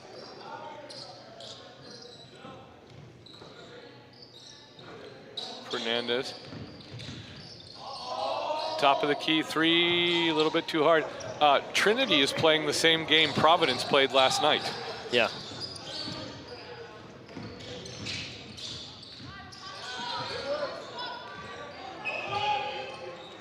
Metzger, top of the key, takes the screen. How from would you Reeves. describe that? Uninspired, settling for jump shots. Like we gave it our best chance, they're better than us, oh well. Yeah, I don't know. It's nice pass. Giller with the reverse hits. That's freshman to freshman. Yeah, I don't know. For Trinity, it feels like inexperience. I don't know what it felt like for Providence because they're a deeper team and more experienced. Oh man, he's so fast. Fernandez is fast. But he never got it over the line. Oh, so it's a 10-second violation. So they determined that Trinity never fully took possession of the ball. So a loose ball is still within CMU's purview then. Yep. Right, Trinity's got it down to a 14-point deficit, but only 4:43 to go. And CMU's just so far absorbed everything they've thrown at them. A basket and a stop and a basket would go a long way. The mid-range outside game has not suited Trinity well at all. Cameron Jumps the post entry pass to Reeves. Nicely done. Good footwork, Daniel Cameron.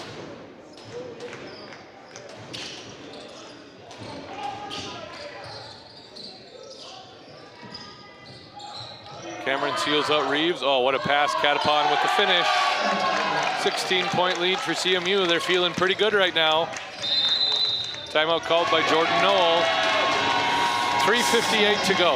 Let's see what Jordan has in the playbook for we need a whole bunch of points. I think one of his options would have been to have Marcellus have a jersey on under the pole. Yeah. 3:58 left in our season. It's been a good one, Jason Goodham. Yeah, been a fun year. Marked improvement for our two teams. Agreed. And I think next year will be better even. Yep.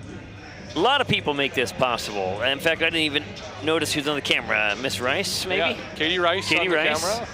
And Gracia Berg. And Logan Kwambeck. Luke Kwambeck. Who's Logan? Kwambeck. Logan Strand is heavily involved. Logan Strand is ready for a nap. Athletic director, men's basketball coach, interim women's basketball coach, basketball floor bodily fluid redaction specialist. Call him Mr. Clean. And we should probably get him an assistant next year for something. One of those things, maybe especially that last one. He would enjoy that. His mom and dad have been here as well, taking gait, and dad's doing some training work. And Laura Impola has been handling the stats most of the weekend, and Malaya Carter and Jesse Monteblocken. I think we just go Monteblocken. Monteblocken, I like that. Zach Simonson, who's living his best life now, and Lily Anderson. But not that Lily Anderson. They're different Lily Anderson. Judah Kozicki, basketball player, and also working the boards. Metzger kicks out to Saldivar. Reeves, head of steam to the basket, lays it up. No, go up strong, Jordan. Oh, Jordan just broke his nose. He threw an elbow, and it exceeded the angular velocity of his body. Wow, Reeves just shook that off. I felt that from here. Yes. I would have given that an 85% chance of breaking his face. Back in the day when I was officiating, there was an automatic technical even if contact was not made. So that's what they're doing now, up tempo. Timeout good, because I had a few more people to thank. The commish, Dan Havasol, longtime friend. Gary Lowe, a signer of the Independent Basketball Officials Association, with us all season. Thank you, Gary. It's been a good one. Who else? Brett Erickson, facilities. The place looks clean in the middle of a tournament. And thank you, visiting teams. You're also taking care of the facility. Yeah, the NIAC has been well represented on all fronts. Agreed. Matt Peschel cooking for the dinner, and Jonah Norby and others helping out. We'll do that again, I think. Eric Christensen, facilities manager. Thank you for your work all season. Can't wait to get the floor refinished. It's ready. We didn't do it last summer. We probably need to do that every summer. And we'll get that done this summer. The volleyball and facility rental are both very hard on floors. This floor does not have a lot of personal quiet time. The floor has to be extroverted. Gym space is hard to find, and so when people find a gym, they like to use it. Not as much as ice space. Have I told you one of my little pipe dreams that's not going to happen, probably? Are you going to create Ice Town? No. Do you even get that reference? No. Parks and Rec. I haven't watched. You've told me I like it, but I would like it.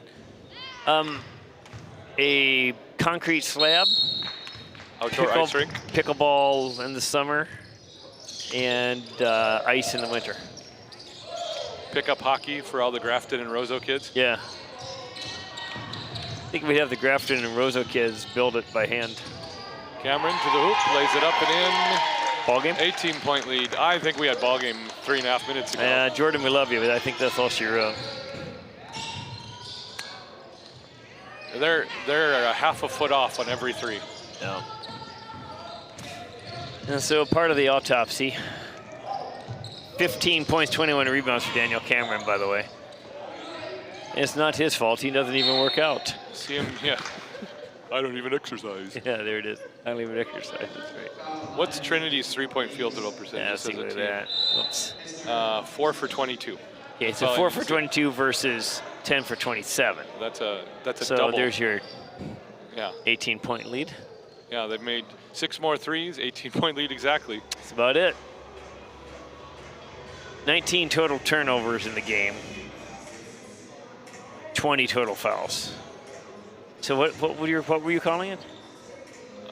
What The Wade ratio? The mob mentality. The mob mentality, like 1 per minute instead of 1 per 21 seconds. Marked difference. Although this game lost its steam at about the 12-minute mark of the second half. So Jordan Reeves has played 35 minutes, has 20 points and 8 rebounds. So good freshman, he'll be back and doing his thing. I assume they'll be back. Yeah. In this day and age, who knows? But colleges like ours and Trinity tend to retain pretty high. Yeah. Because why would you go there? Unless you wanted to be there. Yep. Arsene Metzger's 34 minutes, 4 points, 4 rebounds. Saldivar hit that initial three-pointer to open the game and nothing since. Walters had an early field goal, 2 points, nothing since. Wow, he's been silent this game. I did not Jonathan realize that. Agugwa, which is fun to say. Say it. Jonathan Ogugwa. Feels so good. Yeah. Zimberta, Minnesota. 12 points, 5 rebounds, 2 assists in only 19 minutes. And Geller at 19 minutes, 12 for Casey Duncan Jr. Shorter rotation for CMU, including Daniel Cameron, who's plying his craft for his 17th point. Catapon, 30 minutes, 15 points. Daniel Cameron, 15 points. Excuse me, Catapon, 15 points. Daniel Cameron, 17 points, 21 rebounds. Can you believe that? 4 assists for Catapon. And for Braden Fernandez, 13 points, 6 rebounds, 5 assists. If not for the existence of Daniel Cameron, Catapon would be the runaway player of the tournament. Yeah. But I mean, Cameron's close to, he's got 60 rebounds in this tournament. That's a lot. Yeah.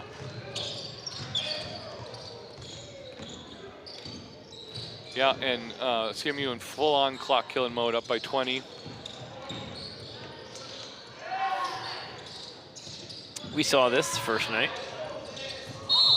Lisan fouled, just trying to get out of trouble. Laughs. Cameron helps him up. Bonus free throws. Shoot 1-on-1. Lisan's like, I almost got out of this game without any aches and pains.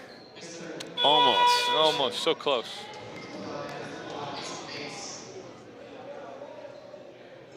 Third foul on Geller.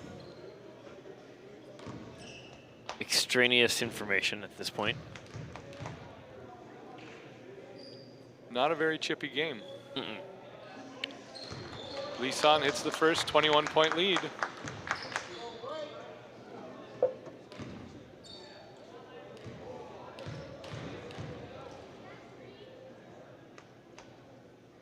Hits both. Makai Lisan now up to 9 points. Mason Bates has checked into the game for the first time. Drives to the basket. Geller with the follow. Put back, that's good.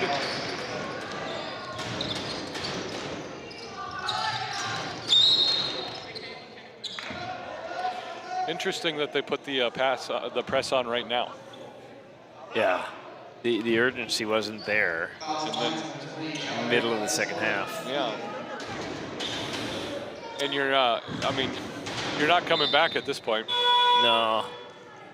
And we're fouling. It's going to take a while.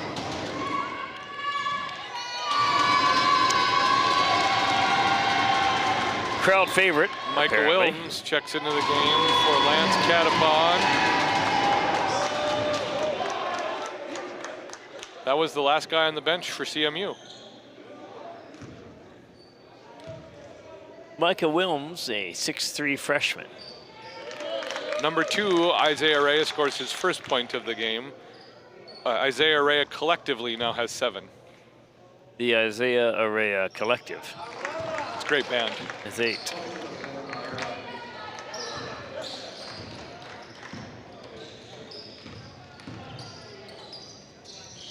Reeves for 3, air ball. Oh, Geller, volleyball play, gets it out to Bates. Saldivar.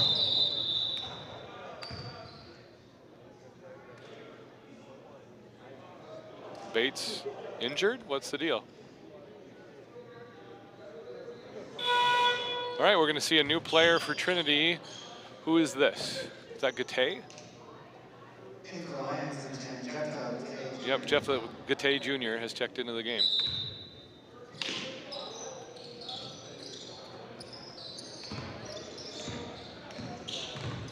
To the elbow, turns around, asks for help. Cortavian Wilder into the game for the first time. Reeves can't finish, he'll have 2 from the line. 74 seconds to go.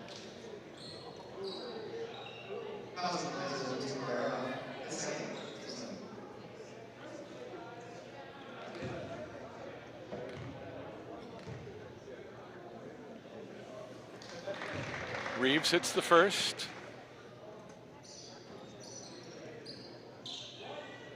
What's Jordan up to? That's 20. James Richards 21. coming into the game for Trinity, 6'2" freshman. Yeah, we're going to see Richards and Hensley. Hensley. We saw Hensley in the first round.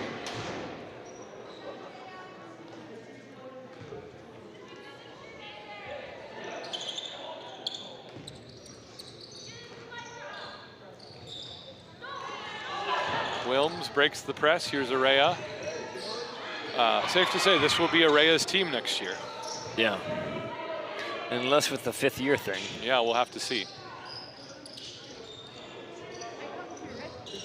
Under a minute to go. CMU just killing clock. Up by 20.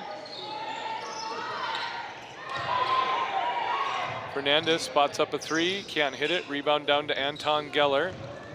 Cortavian Wilder.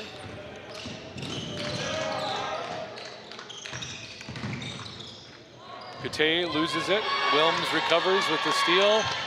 And there's like a 1.5 seconds difference between game and shot clock. CMU is going to come away with a NIAC championship. Trinity had 2 shots at a championship today and didn't get either one. That's kind of unfortunate. Good school, good opponent. We liked playing Trinity, we like playing CMU, we like playing Providence. This is a fun tournament. Fun tournament. Thank you, everyone, for making this happen. I think probably going to hang up. Let the awards play out in front of us. Yeah, there's no need for us to wrap it up. We've been wrapping it up for about 8 minutes. We've been pre-wrapped, gift-wrapped. There we go. Hensley's going to shoot it. And that's it. Trinity comes away with the 2026 NIAC championship. Or not Trinity, excuse me, it's CMU. CMU comes away with the 2026 NIAC championship. Just edit that one out, Luke. Congratulations, Canadian Mennonite University Blazers. And well fought, Trinity. A good tournament. Thank you, everybody, for making this work. Jason? So for Wade Mobley, signing off. We'll see you in 8 months. This is Jason Goodham for NIAC Tournament Basketball.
All right, second place, NIAC tournament goes to, from Ellendale, North Dakota, the Lions of Trinity Bible College.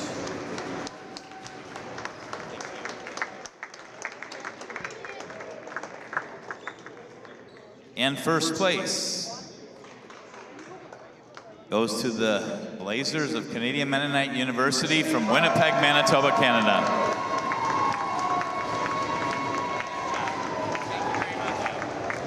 Hey, guys, want that? Yeah, sure, that'd be great. Hey, and then meet down there. We're gonna get pictures, okay? Good job, guys.